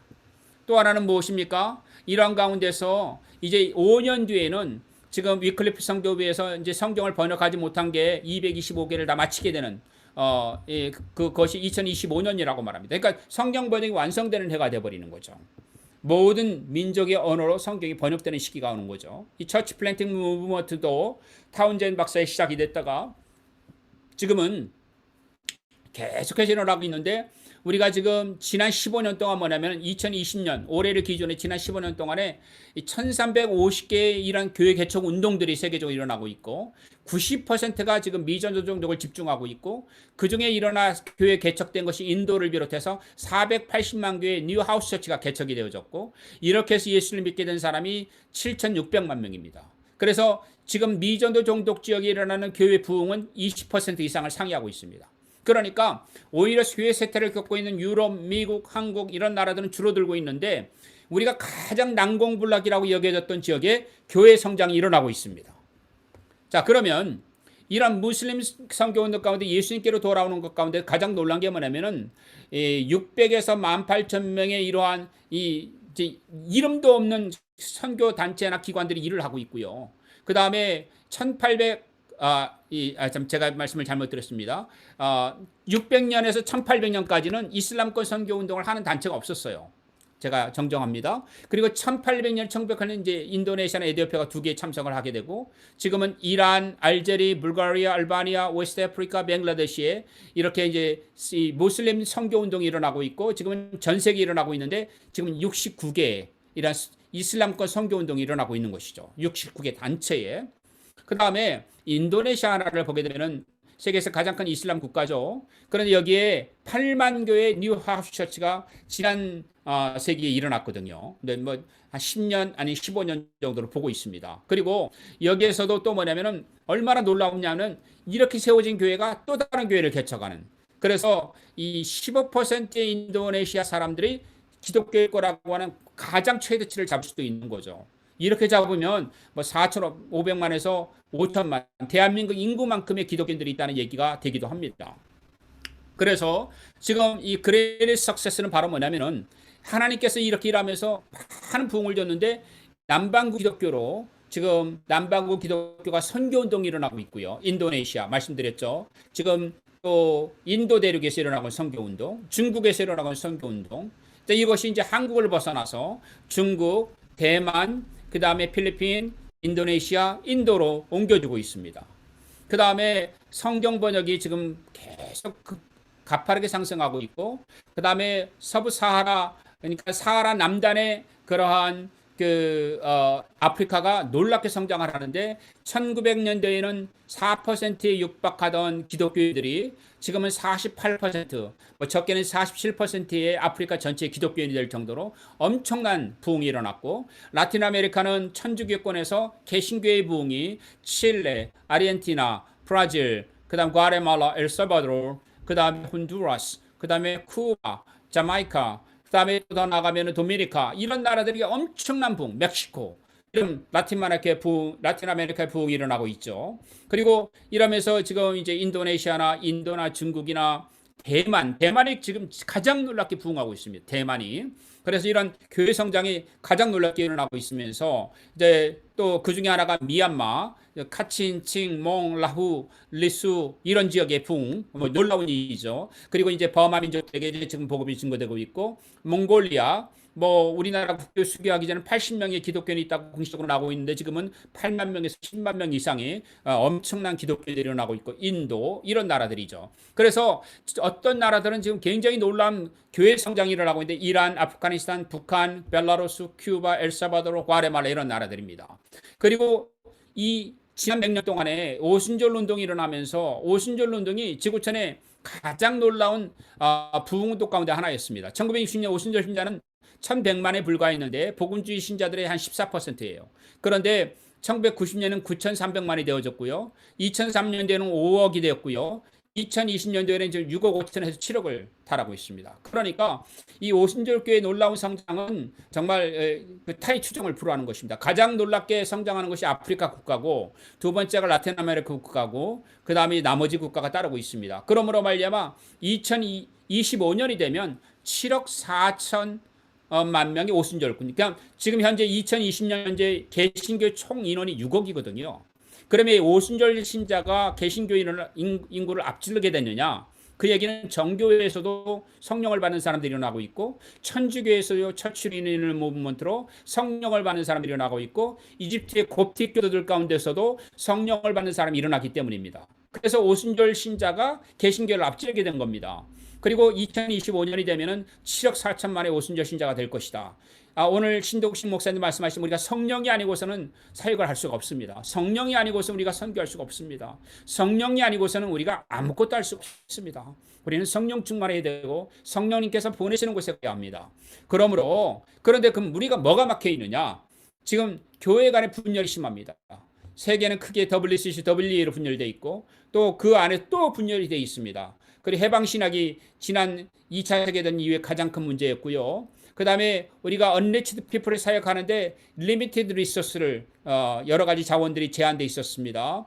그리고 우리가 예수 제자 운동을 많이 하긴 했지만 그러나 이 사실은 그 제자 운동을 이끌어갈 목회자들의 훈련이 너무나 적었던 것입니다. 신학교 문턱도 가지 못했던 무학자들이 많아서 이분들이 설교자가 되긴 했지만 여전히 우리는 그 문제를 안고 있습니다. 그리고 기독교가 핍박하는 곳에 놀랍게 성장하고 있는데 아까 말씀 벨라루스라든지 이란이라든지 알제리아라든지 또는 북한이라든지 아프가니스탄이라든지 이런 나라들 비독교 핍박이 심한 나라일수록 지금 가장 부흥을 하고 있다는 아이러니입니다. 그리고 그 다음에 이제 그 로컬 처치들이 지금 이제 이 선교단체들과의 협력이 필요한 시기가 되고 있는데 여기에서 이게 원활하지가 않아요. 선교단체는 선교단체, 로컬 처치는 로컬 처치가 여기에 막혀 있는 거죠. 그리고 또 뭐냐면은 지금 우리가 아직도 대부분의 선교 44만 명의 선교사 가운데서 16만 5천 명이 미국 선교사니까 아직도 우리가 미국 선교 의존도가 심각합니다. 그래서 지금 뭐가 막혔냐면 교회가 분열되고 있고 해방신학, 자유주의 신학, 그 다음에 선교 자원의 문제, 그 다음에 실제로는 목회자 훈련의 문제, 그리고 또 핍박받는 기독교가 핍박받는 곳의 문제, 그리고 선교 단체와 선교부가의 협력의 문제, 그리고 아직도 미국 교회에 의존하는 문제, 이 문제 우리가 막혀 있어요. 그런데 여기 이렇게 하려면 또 하나가 막혀있는 게 뭐냐면은 인도주의 차원과 선교단체들의 리유나이팅이 필요한데 선교 운동으로 시작했다가 완전히 인도적 단체로 끝나버린 게 많아요. 그 적십자회라든지 또 옥스팜이라든지 또 월드비전이라든지 또 기아대책이라든지 이런 단체들이 기독교 단체 이념을 가지고 시작을 했지만 사실은 완전히 선교로 좀 합일체가 되고 있지 않습니다. 이러므로 말미암아 20세기의 해외 선교 운동은 지금 우리가 지금 이제 English speaking participant가 되게 영어를 할 줄 아는 곳에 나온 선교사님들이 80에서 89%예요. 그러니까 지금 아직도 그게 굉장히 그렇고요. 이 중에 미국 선교사님들이 전 세계 개신교 선교 67%를 점유하고 있습니다. 그리고 지금 그 중에 가장 주목할 만한 것 중에 하나가 바로 뭐냐면 독립 선교단체들이 계속해서 일어나고 있고요. 그 다음에 많은 독립 선교단체들이 어떠한 기관하고도 지금 협력을 안 하고 있습니다. 근데 이런 가운데서 제일 큰 게 위클리프하고 뉴트라이브 미션. 지금 뉴트라이브 미션은 에트노 360도 이름을 바꿨습니다. 여기가 가장 크고 CCC라든지 이런 것은 이제 CC 스텝을 포함할 때 더 커집니다. YM이 더 크고요. 2만 5천 명이 해당하고요. 그 다음에 이 모든 선교 기관들의 50%가 뭐냐면은 어떤 메이저 그룹하고도 관계를 안 하고 있습니다. 그래서 파악이 잘 안 돼요. 그 복음주의 교단들과 선교단체들이 지금 굉장히 놀랍게 부흥하고 있는 것은 사실입니다. 그러나 협력이 잘 안 되고 있다는 거예요. 그래서 지금 어느 나라가 어느 국가가 지금 이 문제가 있느냐. 유럽은 반기독교, 그다음에 미국은 지금 기독교가 쇠퇴하고 있고 무슬림권의 선교사의 사역들이 집중할 필요가 있고 힌두권을 집중할 필요가 있고 불교권을 집중할 필요가 있는데 여기에 지금 우리가 중국과 인도와 인도네시아 나라들이 이제는 선교를 선교운동으로 이끌어가야 될 중차대에 있는데 아직 그렇게 대대적인 운동이 일어나지 않고 있습니다. 인도 차이나의 돌파가 필요하고요. 그런데 우리나라가 지금 선교의 후퇴를 걷고 있습니다. 그러면서 이것 가운데서 지금 unreached people이 지금 예수님을 따라가긴 사람으로 이 액세스하는 게 너무나 적어요. 카렌족 많이 복음화됐지만 소수 부족들 여기 보이는 많은 인종들이 그렇습니다. 그래서 지구촌 전체 보면 불교, 힌두권, 모슬렘들이 일단 unreached people이 된 것이 87%입니다. 기독교인들을 접할 수가 없는 거죠. 그래서 우리가 여기에서 지금 2050년까지 투영을 해본다면 우리가 지금 그러면 적어도 지금 2020년 보게 되면은 이 unreached people에게 사역을 할 수 있는 사역자들이 얼마나 필요할까를 이렇게 투영해 봤을 때 우리는 지금 아직도 계속 오히려 unreached people이 증가를 하고 있는 그러한 오히려 unreached people 다 하기로 했는데 unreached people 증가하는 그런 일들을 보고 있습니다. 그래서 여기서 제일 중요한 게 목회자 훈련이에요.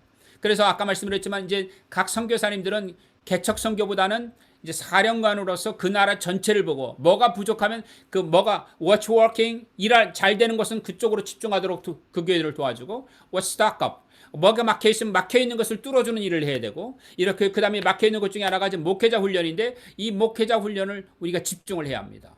그래서 적어도 우리가 지금 200만 이상의 목회자들이 undertrained 또는 isolated 돼 있거든요. 이들을 다 지금 트레이닝하고 리트레이닝하고 이들을 정말 proper 트레이닝하는 것이 필요합니다. 자, 그러므로 말미암아 우리가 지금 이 선교사님들의 분포를 보게 되어지면은 unreached people에 가장 많이 가야 되는데 사실은 선교사님들 10명 가운데 1명이 unreached people 사역만 하고 있고 나머지 10명 가운데 9명이 이미 복음화가 돼 있거나 기독교의 액세스가 가능한 지역에 사역을 하고 있습니다. 그래서 이 unreached people에 관한 부분은 우리가 87%의 힌두권, 모슬렘, 불교권의 가운데서 아주 조그만 극소수의 선교를 했는데 우리가 지난 한 20년 동안 어떤 선교 운동을 했냐? 아까도 저희가 선교했지만 finish their task 이 unreached people 사역에 우리가 집중을 하려고 막 사역을 했는데 그런데 오히려 제가 조금 더 통계를 말씀드리겠지만 unreached people 그룹이 늘어나 버렸어요. 그것은 우리가 통계 기준을 어디에 잡느냐는 거예요. 10만 명으로 잡느냐 100만 명으로 잡느냐 한 인종 집단 가운데서 교회 한 개만 있어도 unreached people이 끝났다고 했는데 사실은 거기에 1000만 명 사람 가운데서 믿는 사람이 10명이면 무슨 의미가 있냐는 거죠. 그래서 이 unreached peoples 운동에 대한 재정의가 필요하게 되었어요. 자, 그리고 또 하나는 뭐냐면은 이런 것으로 말미암아 이 기독교인들이 없는 지역, 그러니까 거의 100만 명을 기준으로 잡더라도 기독교인들이 없는 게 선교사가 몇 명 있느냐고 했을 때 이제 이 종족 부족들 가운데는 15,000명, 힌두권에서는 17만 5천 명, 그 다음에 언릴리스는 8만 명, 그 다음에 모슬림적에는 무려 30만 명의 선교사가 필요하고 불교권에는 17만 명이 필요한데 이거는 이제 필요한 숫자로 우리가 한 것인데 실제로는 여기 10분의 1도 되지 않습니다.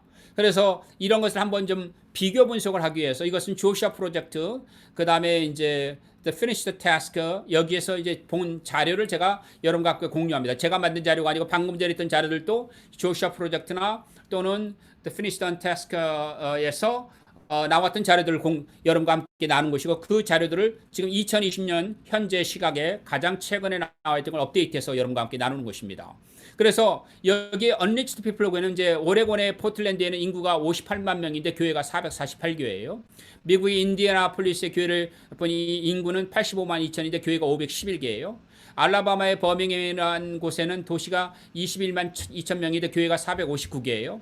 그런데 인디아의 아산솔이라는 지역이 인구가 비슷해요. 포틀랜드하고 56만 4천 명인데 교회가 한 개도 없어요. 그다음 예멘의 후다야다라고 하는 지역이 있는데 그 인디아나폴리스하고 인구가 조금 더 적긴 하지만 61만 8천 명인데 교회가 하나도 없어요. 알라바마 버밍햄 미국의 22만 1천인데 우즈베키스탄의 이제 사마르칸드랜드에 50만 4천 명에서 교회가 하나가 넘는 거죠. 그러니까 이만큼 우리가 지금 3만 명의 선교사의 숫자가 문제가 아니라 한국 선교사님들의 전략적 선교가 필요하다. 그리고 어디에 우리가 선교사를 배치하고 우리가 어느 지역에 선교를 하고 아까 그러면은 우리는 지금 결론이 이거밖에 없어요.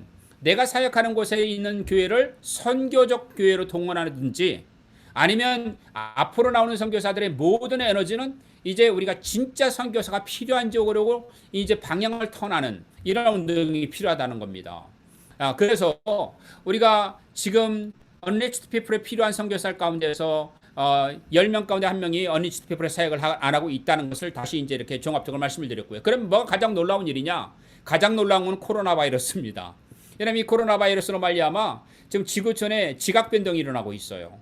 그리고 글로벌 사우스가 남반구 기독교가 이제 대다수 교회로 됐지만 실제적으로는 뭐 다 소수일 뿐이죠. 그리고 기독교 선교에서 패러다임 시프트가 일어나고 있고 우리는 올 투 올 미션으로 지금 가고 있습니다. 그 다음에 그것이 리전 지역이나 사람들이나 수단을 뛰어넘는 그러한 선교 그리고 이제 융합의 선교가 시작이 되고 있고요. 온라인 미션 또는 버추얼 가상 공간의 미션가 이 4차 산업 선교 4차 산업 혁명 시대에 일어나고 있는 것입니다. 자, 그렇다면 이게 가장 놀라운 일이에요. 그런데 2차 세계대전 이후에 혁신들의 선교 운동이 일어났는데 페이트 미션의 성경 혁명이 일어났고 성경 번역이나 미디어나 그 다음에 현지인들을 훈련하는 것이라든지 도널드 맥가브람 교수를 통해서 일어났던 교회 성장 운동 그것은 노잔대하고 같이 교회를 같이 하고 있죠. 그리고 그때 일어났던 Unreached People 그룹에 대한 선교 운동 이것이 이제 제 3세대 선교였죠. 그리고 그 3세대 선교는 10도 40장 선교였었던 것이죠. 그리고 이것이 바로 소위 말하면은 the finish the task FIT라고 해서 미션 태스크 언피니시드를 우리가 집중적으로 했던 것이죠. 저희도 좀 필리핀에 그 선교 운동을 했던 것이고요. 그러면 지구촌 전체를 본다면은 여기에 보게 되면은 여기에 이제 도표에 보게 되면은 13억 5천만 명이 기독교인들을 2억 많게는 24억까지 보고 있는데 여기에 우리가 기독교인이라고 말하는 가운데 13억 5천 명이 바로 명목상의 기독교인이라는 겁니다. 그리고 우리 기독교인들이 그렇다 할지라도 여기에 보게 되면은 그럼 Unreached People 그룹은 어떻게 되느냐? 12억 6천 명목상의 기독교인의 숫자에 버금가는 만큼 Unreached People 그룹이 되게 3,300개의 종족인데 대부분이 모슬렘이에요. 이 모슬렘이 4,100개의 민족 집단과 그 다음에 모슬렘 전체 14억 7천 명 모슬렘 가운데서 Unreached People에 해당하는 것이 12억 6천입니다. 그 다음에 이제 그 밑으로 에트닉 릴리전으로 해서 4,000개의 민족 집단, 부족 집단이 있는데 이 전체를 에트닉 릴리전으로 보면 7억 2,500만인데 그 중에서 Unreached People에 해당하는 것이 1억 6천 천만이에요. 그리고 1,200가 부족이 해당이 되는 것이죠. 힌두권을 보게 되면은 2,400개의 Unreached People 그룹이 있는데 8억 6천만 명이 아직도 Unreached 복음이 들어갈 수 있는 수단이 아무것도 없는 거예요. 교회도 없고 또 전도서도 없고 목회자도 없는 것이죠. 그 다음에 불교권에서는 2억 7,500만 가운데 700개의 부족이 Unreached People로 남아 있습니다. 그리고 1억 2,100만이 Unreached People이 Non-Religious 그룹이에요. 그러니까 우리는 지금 많은 문제 가운데서 크게 문제를 보면은 기독교인인데 명목상의 기독교인의 가장 큰 문제예요. 이것을 또 22억에서 24억을 브레이크다운하면 2억 4천의 정교회 12억의 천주교회를 빼고 나면은 그 다음에 이제 나머지 뭐 곱틱 교회 뭐 쭉 빼고 나면은 개신교회는 6억에서 7억 정도 돼요. 근데 6억에서 7억 가운데서 명목상 크리스천 빼고 나면은 우리가 소위 말하는 그레이트 커미션 크리스천을 하면은 정말 전 세계 가운데서 예수를 주로 믿는 신실한 기독교는 몇 명이 되냐는 심각한 문제에 우리가 다다르게 됩니다. 그래서 우리가 이것을 보게 되면은 지금 우리는 가장 불균형을 이루고 있는데 지금 Unreached People 그룹이 전 세계 40.3%인데 Non-Christian with Reached 그룹이 우리가 20.14%의 선교사들이 가 있고 Nominal Christian 지역이 있는 선교사들이 20.5%고 Practice Christian 있는 지역에 선교하는 사람들이 11.9%니까 아직도 선교사들이 우리가 집중을 못하고 있어요. 그래서 피플 그룹으로 따지면은 2만이 치는 종족 가운데서 Unreached People 사역하는 것, 그 다음에 난 크리스천 지역에서는 난 크리스천 60%, 그런데 우리는 99%의 선교 자원이 Practicing Christian 지역에 쓰여지고 있고, All Foreign Missionary가 90%가 이미 Unreached People이 아닌 지역에 사역을 하고 있어요.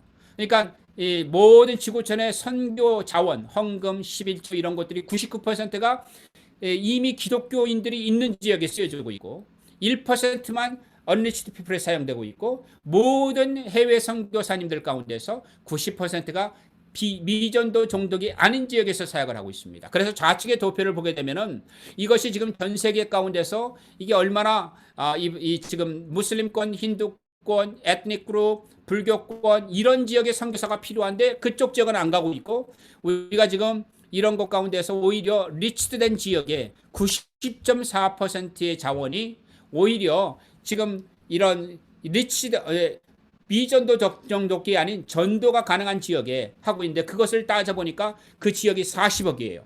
그리고 언리치드 피플이 27억입니다. 그래서 이렇게 우리는 좀 이런 굉장히 임밸런스는 뭐냐면 불균형 가운데 있는 겁니다. 그래서 2000년대에 우리가 전 세계의 크로스 컬처럴 미셔너리가 한 42만 명이라고 말을 하고 있었고요.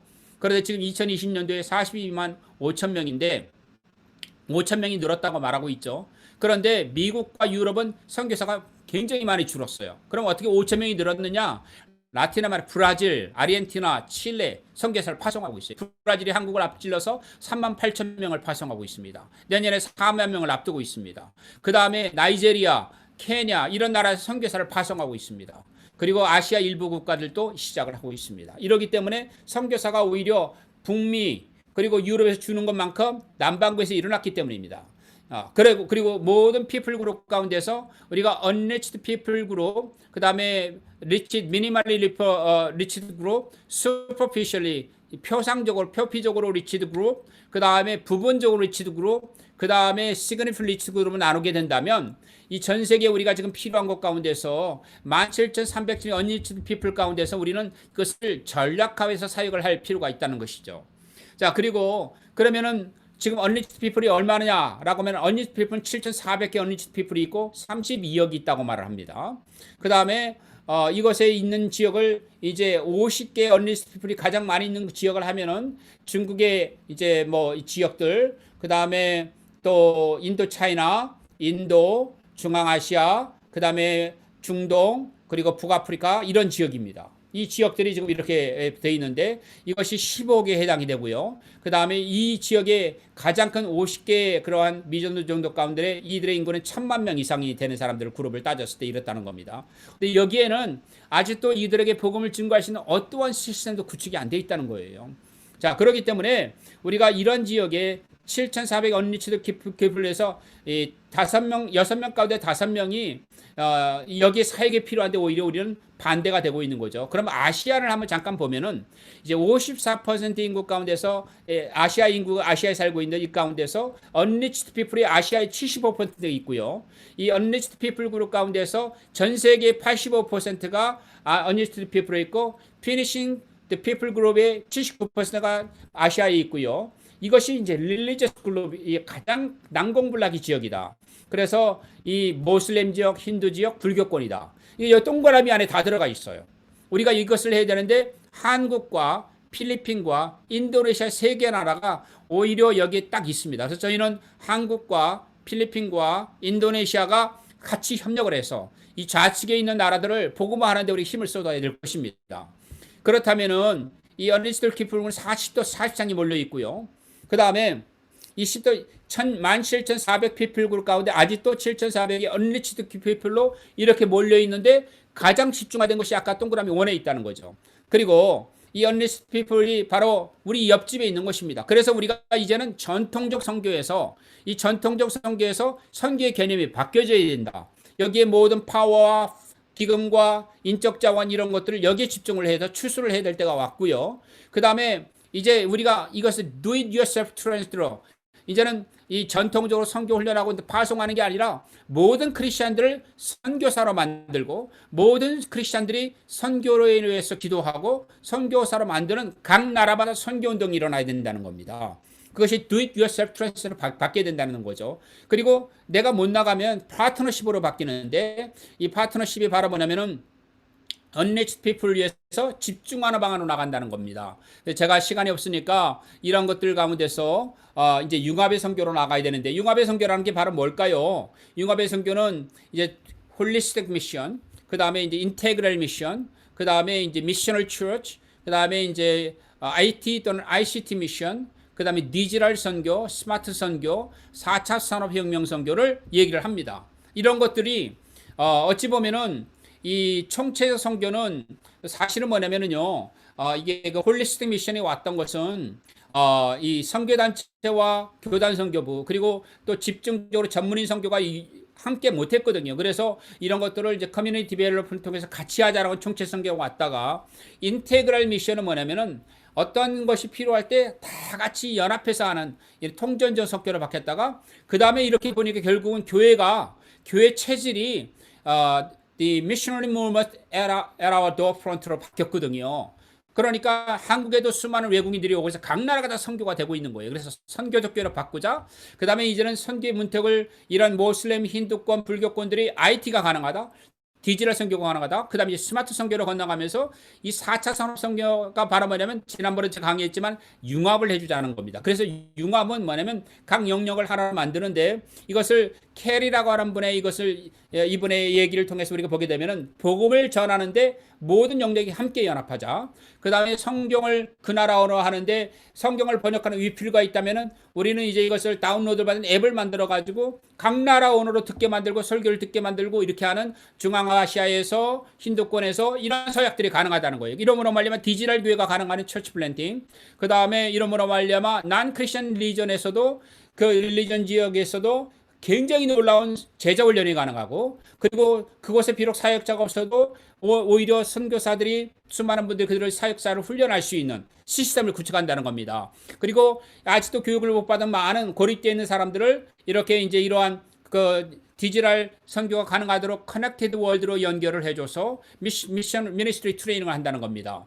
자, 그러므로 말미암아 우리가 이렇게 하는 게 뭐냐면 high flow local experience하고 virtual interaction 즉 과상 공간에서 일어나는 것과 그 다음에 수많은 다양한 곳의 디버시티, 다양성 이런 것들을 같이 병합해 가지고 이것을 기술혁명으로 이끌어가는 것이 융합의 선교입니다. 이것은 세상에 사고 있지만 융합의 선교는 어찌 보면은 가상 공간의 선교라고 할 수 있어요. 온라인 선교라고 할 수 있는데 600년 전에 종교개혁이 바로 일어나기 600년이 어떤 일이 일어났습니까? 요한에서 구텐버그에서 인쇄술의 발달이 일어나게 되죠.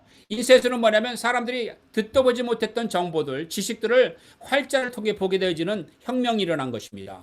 근데 지금 우리는 2020년도를 맞이해서 뭐냐면은 Reconstructing the Gospel.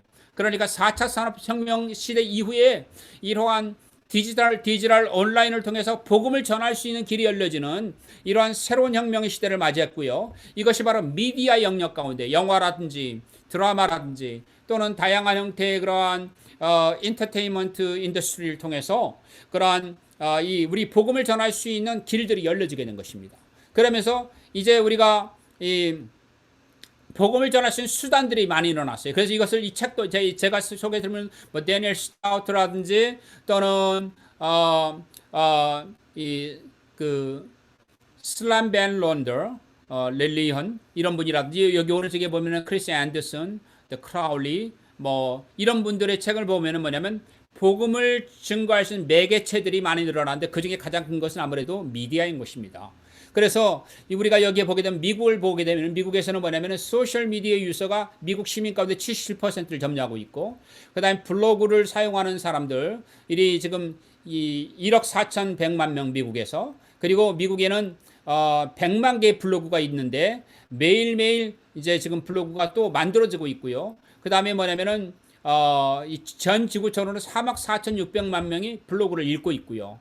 그다음에 10개 중에 6개의 웹사이트가 소셜 사이트인데 유튜브라든지 페이스북, 위키피디아, 블로그, 그 다음에 크레이글리스트나 트위터고요. 그 다음에 플리커 같은 경우는 3,500만이 사용하고 그 다음에 40억 개의 사진들이 들어가 있고요. 트위터는 매일 30만 명의 유저들이 늘어나고 있고 유튜브는 20억의 사람들이 매일 보고 있고 20억의 비디오가 스트림되고 있고요. 그 다음에 45억 개의 텍스트 메시지가 지금 보내지고 있고요. 이것이 2000년도 통계입니다. 그래서 우리는 말 그대로 소셜 미디어의 범람하는 시대를 살고 있습니다.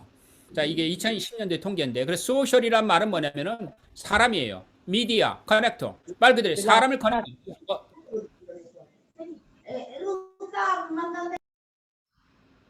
미전도 종족이나 힌두권, 불교권, 이슬람권에 우리 가려고만 했는데 장벽을 헐어버렸어요. 그들 피플과 만나지는 커넥터를 발견한 겁니다. 그래서 connect people, customer day customer는 이제 세상에 막 connect people to each other. You connect them to your brand. 이런 우리가 지금 우리의 복음으로 연결할 수 있는 길이 열린 거예요. 소셜 미디어가. 그러므로 여기 소셜 미디어 타입은 블로그라든지 블로깅이 이제 제일 많고요. 그래서 소셜 네트워크가 두 번째로 많고요. 그다음 마이크로 블로깅, 그다음 마이크로 쉐어링이 있고요. 그다음에 나머지가 온라인 비디오, 뭐 위챗 이렇게 돼 있습니다. 자, 이런 것들을 본 소셜 미디어에 대해서 우리가 지금 미디어 성경 유튜브는 이 전 세계 인터넷 트래픽의 10%를 점유하고 있습니다. 그리고 1억 개의 블로그가 있습니다. 그리고 매일 12만 개의 블로그가 탄생하고 있습니다. 그리고 하루에 그 블로그에 탄생하는 포스트업 하는 게 150만 개입니다. 그러니까 여기에 복음을 실는 단체를 우리가 생각해야 되는데 이것의 코로나 바이러스를 통해서 이런 시프팅이 일어나서 우리 교회가 기독교 선교가 고려될 일이 뭐냐면 아날로그에서 디지털로 가자. 티칭에서 이퀴핑으로 가자. 그 다음에 모이는 곳에서 커넥트로 가자. 그러니까 모이는 것이 이제 커넥트를 하고 있는 거죠. 커넥트로 가자. 그 다음에 이 지구촌 관점에서 이제 로컬 퍼스펙티브로 이제 관점을 바꾸자. 그리고 being complex, 복잡하게 만드는 건 simplify, 단순하게 simple로 가자. 그리고 the being blotted, the financially more frugal. 이것은 뭐냐면 우리가 지금 이제 여태까지 막 돈이 차고 넘쳤어요. 뭐 배 터진 거죠. 재정적으로. 이제 우리가 검소하게 가는 시기가 된 것 같아요. 그리고 그 다음에 이제 출석자, 참석자들을 보는 것에서 뷰어로 누가 봤느냐, 뷰어로 이제 바뀌고 있는 거죠. 그리고 이런 것들이 뭐냐면 이것은 2020년 소셜이라고 하는 것을 제가 이제 인용한 것인데요. 이렇게 보게 되면은 십자 형태로 이제 꼭대기가 바이 툴, 도구가 있고 왼쪽이 코어 다이나믹이 있고 오른쪽이 기능이 있어요. 그리고 밑에로 보게 되면 우리의 그 기독교 선교단체나 타입들이 있거든요. 그러니까 디코딩 소셜. 사람들이 원하는 게 뭐냐를 해독할 수가 있어야 된다는 겁니다. 그래서 그들이 원하는 것이 소셜 네트워킹인지 블로깅인지 마이크로 블로깅인지 포토 쉐어링인지 비디오 쉐어링인지 아니면 이들이 원하는 것이 사진인지 아니면 성경책인지 이런 것들을 파악하는 게 굉장히 중요하다는 겁니다. 그래서 이 두 가지를 우리가 포커스를 할 수가 있는데 사람으로 집중을 하면은 포커스는 피플이 되면 왼쪽이에요. 근데 내용 그러니까 복음을 전도하는 것, 비디오 내용 이런 것은 컨텐츠로 가면 오른쪽이에요. 그래서 오른쪽에 많은 게 링크드인 또는 페이스북이고 그 다음에 사람이 집중하는 것이 위키피디아, 그 다음에 디깃, 그 다음에 플리커, 유튜브 이런 것입니다. 그래서 우리는 어떤 식으로 복음을 사용할 것인지를 우리가 포커스 에리어를 정해야 되는 것입니다. 그리고 여기에 6개 종류의 복음 전도자가 있는데 이 대상 커스터머, 복음을 기다리는 사람, 그 다음에 그들이 예상하는 것, 그러니까 인플루언서가 굉장히 중요하죠. 그 다음에 발런티어, 파트너, 코워커를 하고 난 다음에 여기에 복음의 핵심적인 것을 우리가 설명할 수 있어야 된다는 것이죠. 자, 그러므로 말해 이것을 우리가 연구하고 그들이 뭘 원하는지 듣고 그들을 그런 것들을 만들고 그 사람들을 인게이지하게 하고 영향을 줘서 복음에 들어오게 하는 것이 우리에게 필요한 것입니다. 그러므로 이것이 recapitulating the step인데 이제 이런 것을 개요적으로 설명하면 뭐냐면 제일 중요한 게 what. 그러니까 우리가 지금 원하는 목표가 뭐냐? 미디어, 온라인, 버추얼 세팅에서 목표를 정하고요. why. 이게 왜 가장 중요하고 어떤 것을 해야 되느냐? 그리고 how. 그러면 지금 세상에 존재하는 종류의 가운데서 how를 따져보고 그다음 why로 가야 돼요. 그러면 이 사람들의 필요한 것을 왜 해야 되는지 그리고 마지막으로 나가는 것이 company set direction이에요. 그리고 이 전체 그림 가운데서 제가 이것이 사실은 굉장히 많은 너무너무 이 단체에서 만든 것이 도움이 많이 되더라고요. 근데 지금 한 70개 되는 걸 제가 다 빼고 2개만 올렸어요. 근데 이 내용 가운데 우리가 여기에서 지금 서포트 시스템도 그런 거죠. 우리가 선교를 어떻게 다이나믹하게 만들고 이것이 right direction으로 가고 사람들을 인볼브하게 하고 이것을 우리가 온라인 해가지고 결국은 복음을 전하도록 하느냐 하는 것은 굉장히 중요한 부분입니다. 그래서 이 소셜 미디어 툴이 리스닝 툴이 구글 알러트가 있고요. 소셜 컨버세이션 트위터 같은 게 있고 소셜 프로필이 페이스북, 링크드인 같은 게 있고 블로깅이 워드프레스 또는 텀블러 같은 게 있고요. 소셜 북마킹이 델, ICI, 스틱 있고요. 그 다음에 미디어 쉐어링이 유튜브, 플리커, 유스트림이 있습니다. 이런 것들을 우리가 유효적절하게 복음을 전할 수 있도록 하느냐 하는 도구들이 있고요. 이것이 기독교 선교단체에서 우리가 사용할 미디어 스트라테지가 있고 웹사이트가 있고 블로깅이 있고 온라인 아트리치가 있고 소셜 미디어가 있고 있고 이메일 마케팅이 있고 온라인 애드버타이즈먼트 있고 SEO가 있습니다. SEO는 여러분들이 잘 아는 우리 기독교가 가장 놓치고 있는 부분이에요. 이게 뭐냐면 Search Engine Optimization이거든요. 사람들이 이 빅데이터를 보면 사람들이 좋아하는 쪽으로 가요. 그래서 우리가 지금 전 세계 동양 가운데 힌두권 가장 안성하게 지금 IT 미션이 가능한 국가가 되어버렸어요. 지금 난공불락이었는데 오히려 복음이 문이 열려졌거든요. 우리가 아프가니스탄 뭐 이슬람권 못 가도 지금 IT는 다 열려졌고 ISIS 보시죠. ISIS가 뭡니까? 페이스북에 동원해가지고 전 세계에 장원 그 군사자들을 다 동원한 거 아닙니까? 기독교는 왜 이걸 못합니까? 중동은 너무나 인터넷에 열려 있는 거죠.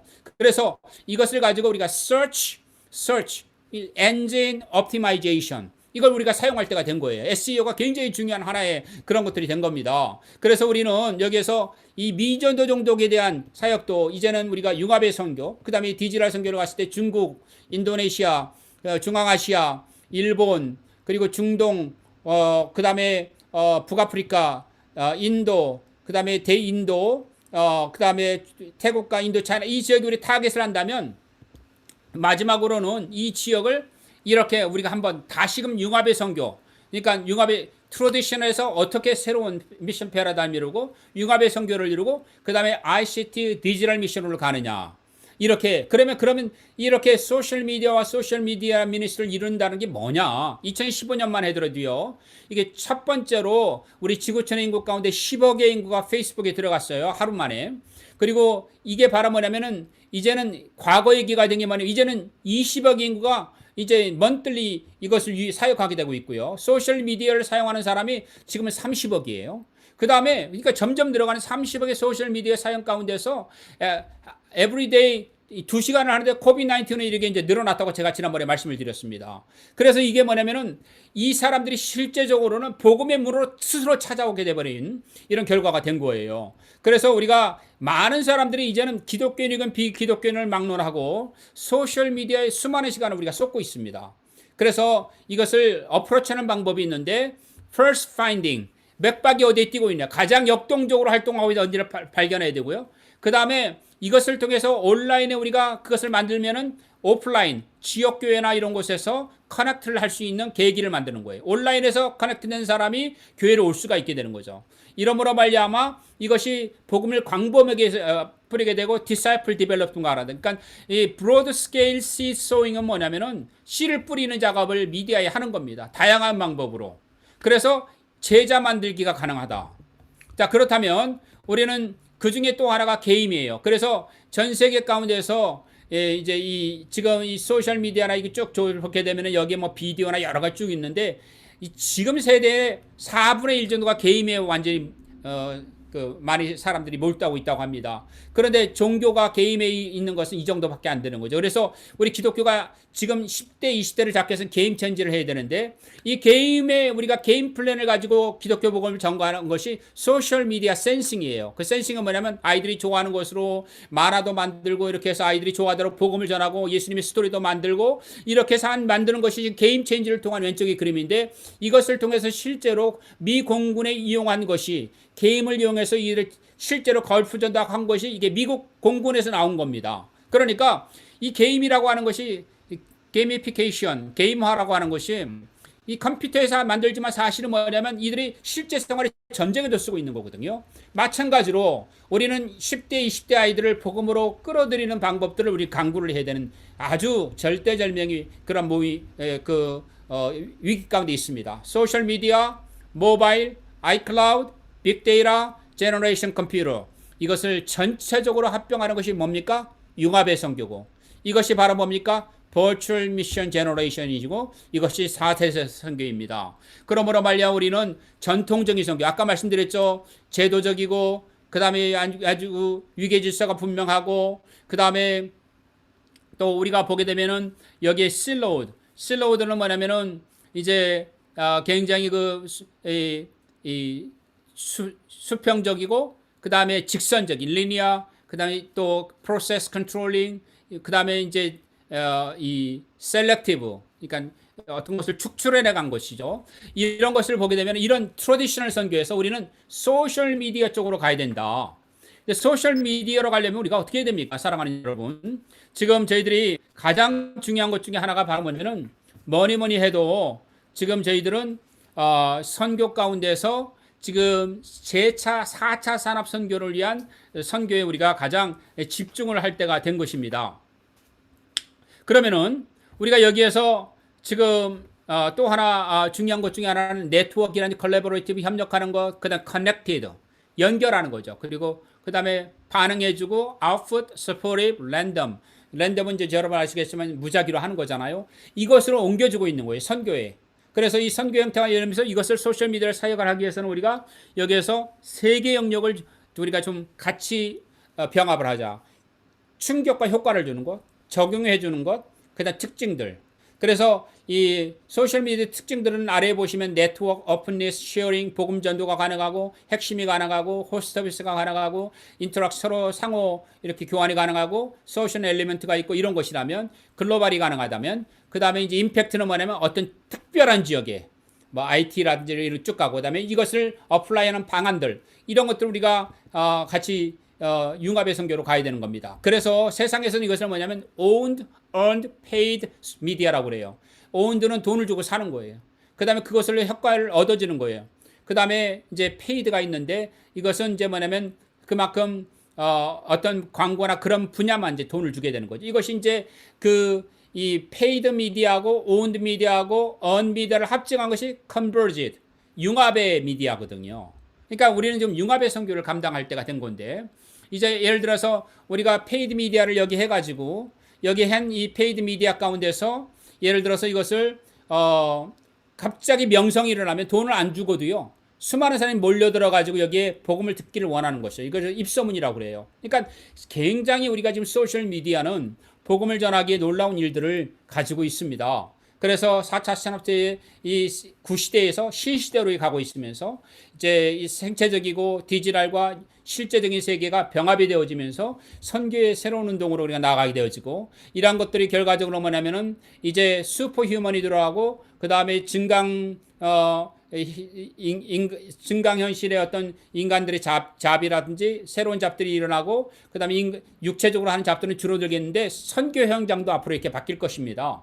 그러므로 말미암아 4차 산업혁명 시대의 이러한 여러 가지 변화들에 대해서 제가 이렇게 여러분들 시간이 없으니까 이렇게 하면서 지금 소셜 미디어를 우리가 그럼 어떻게 발전시킬 것이 5가지를 말씀드리고 싶은데 뭐냐면 우리가 페이스북을 예를 들면 매일 우리가 포스트를 하고요. 그 다음에 우리 성도들이나 아는 사람들에게 이것을 계속해서 이제 멤버를 증가시키고 그 다음에 이것을 선교의 사역으로 감당하면서 이미지를 다루게 되고 이것을 하나님의 말씀을 읽도록 하게 되면 선교에 가능하게 되어지는 거죠. 그래서 지금 우리가 보게 되면 55%의 교회가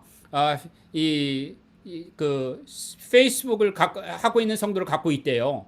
그런데 오른쪽에 보게 되면은 이 13%의 교회가 트위터를 갖고 있대요. 그러니까 지금은 페이스북이 좀 더 많아 보입니다. 그런데 위에 보게 되면은 그런데 100%의 교회들이 그러한 지금 웹사이트를 하고 있는데 그 중에 69%의 교회만이 바로 About Us 가운데서 이걸 하고 있고요. 그 중에 Contact Us가 있는 게 76%라는 거죠. 자, 이것을 이제 교회 용어로 우리가 바꾸려면 어떻게 하냐면은 이 소셜 미디어에서 이 선교의 목적은 뭐냐면은 복음을 전하도록 복음의 입장에서 그다음에 여기에 리더십을 훈련하고 입소문을 나게 하고 이것이 이제 결국 사람을 이끌어가고 구원을 이끄는 것이라면 사회적인 면에서는 뭐냐면 사람 unreached people에게 우리가 접근하는 것이고 이들을 들어오도록 하는 것이고 나누게 하는 것이고 리트위트로 하는 것이고 이들이 반응하게 하는 것이고 그리고 결국은 뭡니까 회심하게 하는 것이죠. 자, 이러한 것들을 통해서 소셜 미디어 미니스트리는 우리가 목표를 정하고 전략을 정하고 팀을 만들고 그 다음에 플랫폼을 만들고 복음을 어떻게 시작하냐면 매일매일 성경 구절을 나눠주고 그 다음에 책이나 설교나 디보셔널들 매일매일 보내주고요. 사진들을 올려주고요. 그 다음에 하이라이트 해주고요. 그 다음에 또 거기에 리스판스 해주고요. 리스판스 하는 게 아주 중요합니다. 그러면서 이제 know what not to share. 근데 여기에 우리가 하지 말아야 될 게 몇 가지가 있어요. 뭐냐면 어떤 사람의 개인사라든지 그 다음에 어떤 그 논쟁이 될 수 있는 그런 어떤 그 문제라든지 신조에 관한 문제라든지 그 다음에 허락도 없이 무조건 사진을 공유하는 것이 또 초상권 침해가 될 수도 있습니다. 그리고 response, follow, like, favorite 하고 모니터를 매일 우리가 모니터하고요. 데이터를 컬렉트하고 make change라고 buffering 하는 것 이런 buffer, whosa, spread social 이런 것들을 사용해서 복음을 전하는 겁니다. 이러므로 소셜 미디어 스트라테지 가운데서 이런 여러 가지 일들이 있게 되어집니다. 제가 시간이 없으니까 이 두 가지를 빨리 하고 마치겠습니다. 그래서 이 소셜미디어 스트라테지 가운데 보게 되면은 목표를 정하고 그 다음에 우리가 어떻게 매핑을 하고 그 다음에 나머지 어떻게 해 나가야 되느냐. 자, 오늘 마지막으로 결론을 내리겠습니다. 가장 중요한 것, 할레 미션이 일어나고 브레멘 미션이 일어나고 데니시 미션이 일어나고 모라비안 선교회가 일어나고 Society Propagation Gospel 웨슬리 목사님을 보냈던 SPG가 일어나고 그 다음에 또 CMS Church Missionary Society가 일어나고 또 Faith Mission, China Inland Mission이 일어났던 모든 것들을 보니까요. 놀랍게도 부흥이 일어났던 시기였고 그 부흥이 영향을 받은 사람들이 선교운동을 시작했던 예외 없이 놀라운 성령의 부흥이 일어났을 때마다 선교운동이 일어났습니다. 그래서 부흥과 대각성 운동은 해외 선교운동으로 연결되어졌습니다. 큰 줄기로 보게 되면은 경건주의 운동이 할레 미션 모라비안 선교로 일어나게 됐죠. 그리고 또 가장 중요한 청교도 혁명이 미국의 청교도 이주로 일어나면서 1차 대각성 운동이 일어났죠. 그리고 1차 대각성 운동으로 말미암아 또 어떤 것이 미국의 인디안 선교가 일어났고 1차 대각성 운동으로 말미암아 교회가 갱신될 뿐만 아니라 굉장히 많은 선교 운동이 일어나게 되어지죠. 2차 대각성 운동이 일어나면서 1810년에 그 지금 윌리엄스 칼리지에서 헤이스테크 프레임 무브먼트가 일어나면서 결국 어떻게 됩니까? 이것이 캠퍼스로 번지면서 1810년에 최초로 미국에서 해외 선교사를 파송한 것이 인도거든요. 그것이 오늘날 근대 선교. 그런데 이 미국의 이 ABC FM이 일어나기 된 계기가 바로 뭐냐면은 1792년에 윌리엄 캐리의 그 전 세계를 향한 선교 도전이었거든요. 이 근대 선교의 시작이었죠. 이것도 부흥운동이 결과로 일어난 것입니다. 그리고 또 이 홀리니스 리바이벌, 성결부흥운동, D.L. 무디라든지 이때 일어났던 소위 말하면 스튜던트 발런티어 무브먼트 이런 대부흥이 일어나고 있는 시기에 말하면 차이나 인랜드 미션이 일어났고 또 그 차이나 인랜드 미션에 갔던 허슨 테일러를 비롯해서 또 찰스 스터드 이 부흥운동의 결과로 회심해가지고 중국으로 갔던 거죠. 캠브리지 7인 이 부흥운동의 결과로 갔던 사람들입니다. SCM 이 각 대학을 돌면서 선교운동을 자원운동을 했던 것이 바로 이때입니다. 실제로 한국이나 전 세계는 90% 이때 운동을 받은 것입니다. 이전의 운동은 아주 미미한 것이고 지금 지구촌의 기독교를 형성한 것은 이때입니다. 120년 전 90%의 기독교의 영향을 받은 것이죠. 그리고 미국에서는 Student Volunteer Movement for Foreign Mission 학생 자원운동입니다. 이것이 바로 부흥운동의 결과로 일어난 것이죠. 1906년 아주사 부흥운동이 일어나고 평양 장대응 부흥운동 1907년 이런 부흥운동의 결과로 오순절 운동이 일어나면서 아까 말씀드렸죠. 그 오순절 선교가 일어나면서 지금 7억 4천에 육박하는 세계 교회의 변화가 일어나게 된 것입니다. 저는 이제 지난 모든 선교운동을 종합해 보면서 우리가 융합의 선교로 가고 버추얼 미션으로 가지만 핵심이 뭘까를 생각해 봤습니다. 핵심은 여전히 성령 충만하고 성령이 우리를 보내실 때 성령께서 우리 가운데 함께 하실 때 우리가 마지막 시대의 돌파를 가능하게 하는 놀라운 선교의 추수가 일어나지 않을까 생각이 되어집니다. 긴 시간 동안 함께 해주셔서 감사합니다.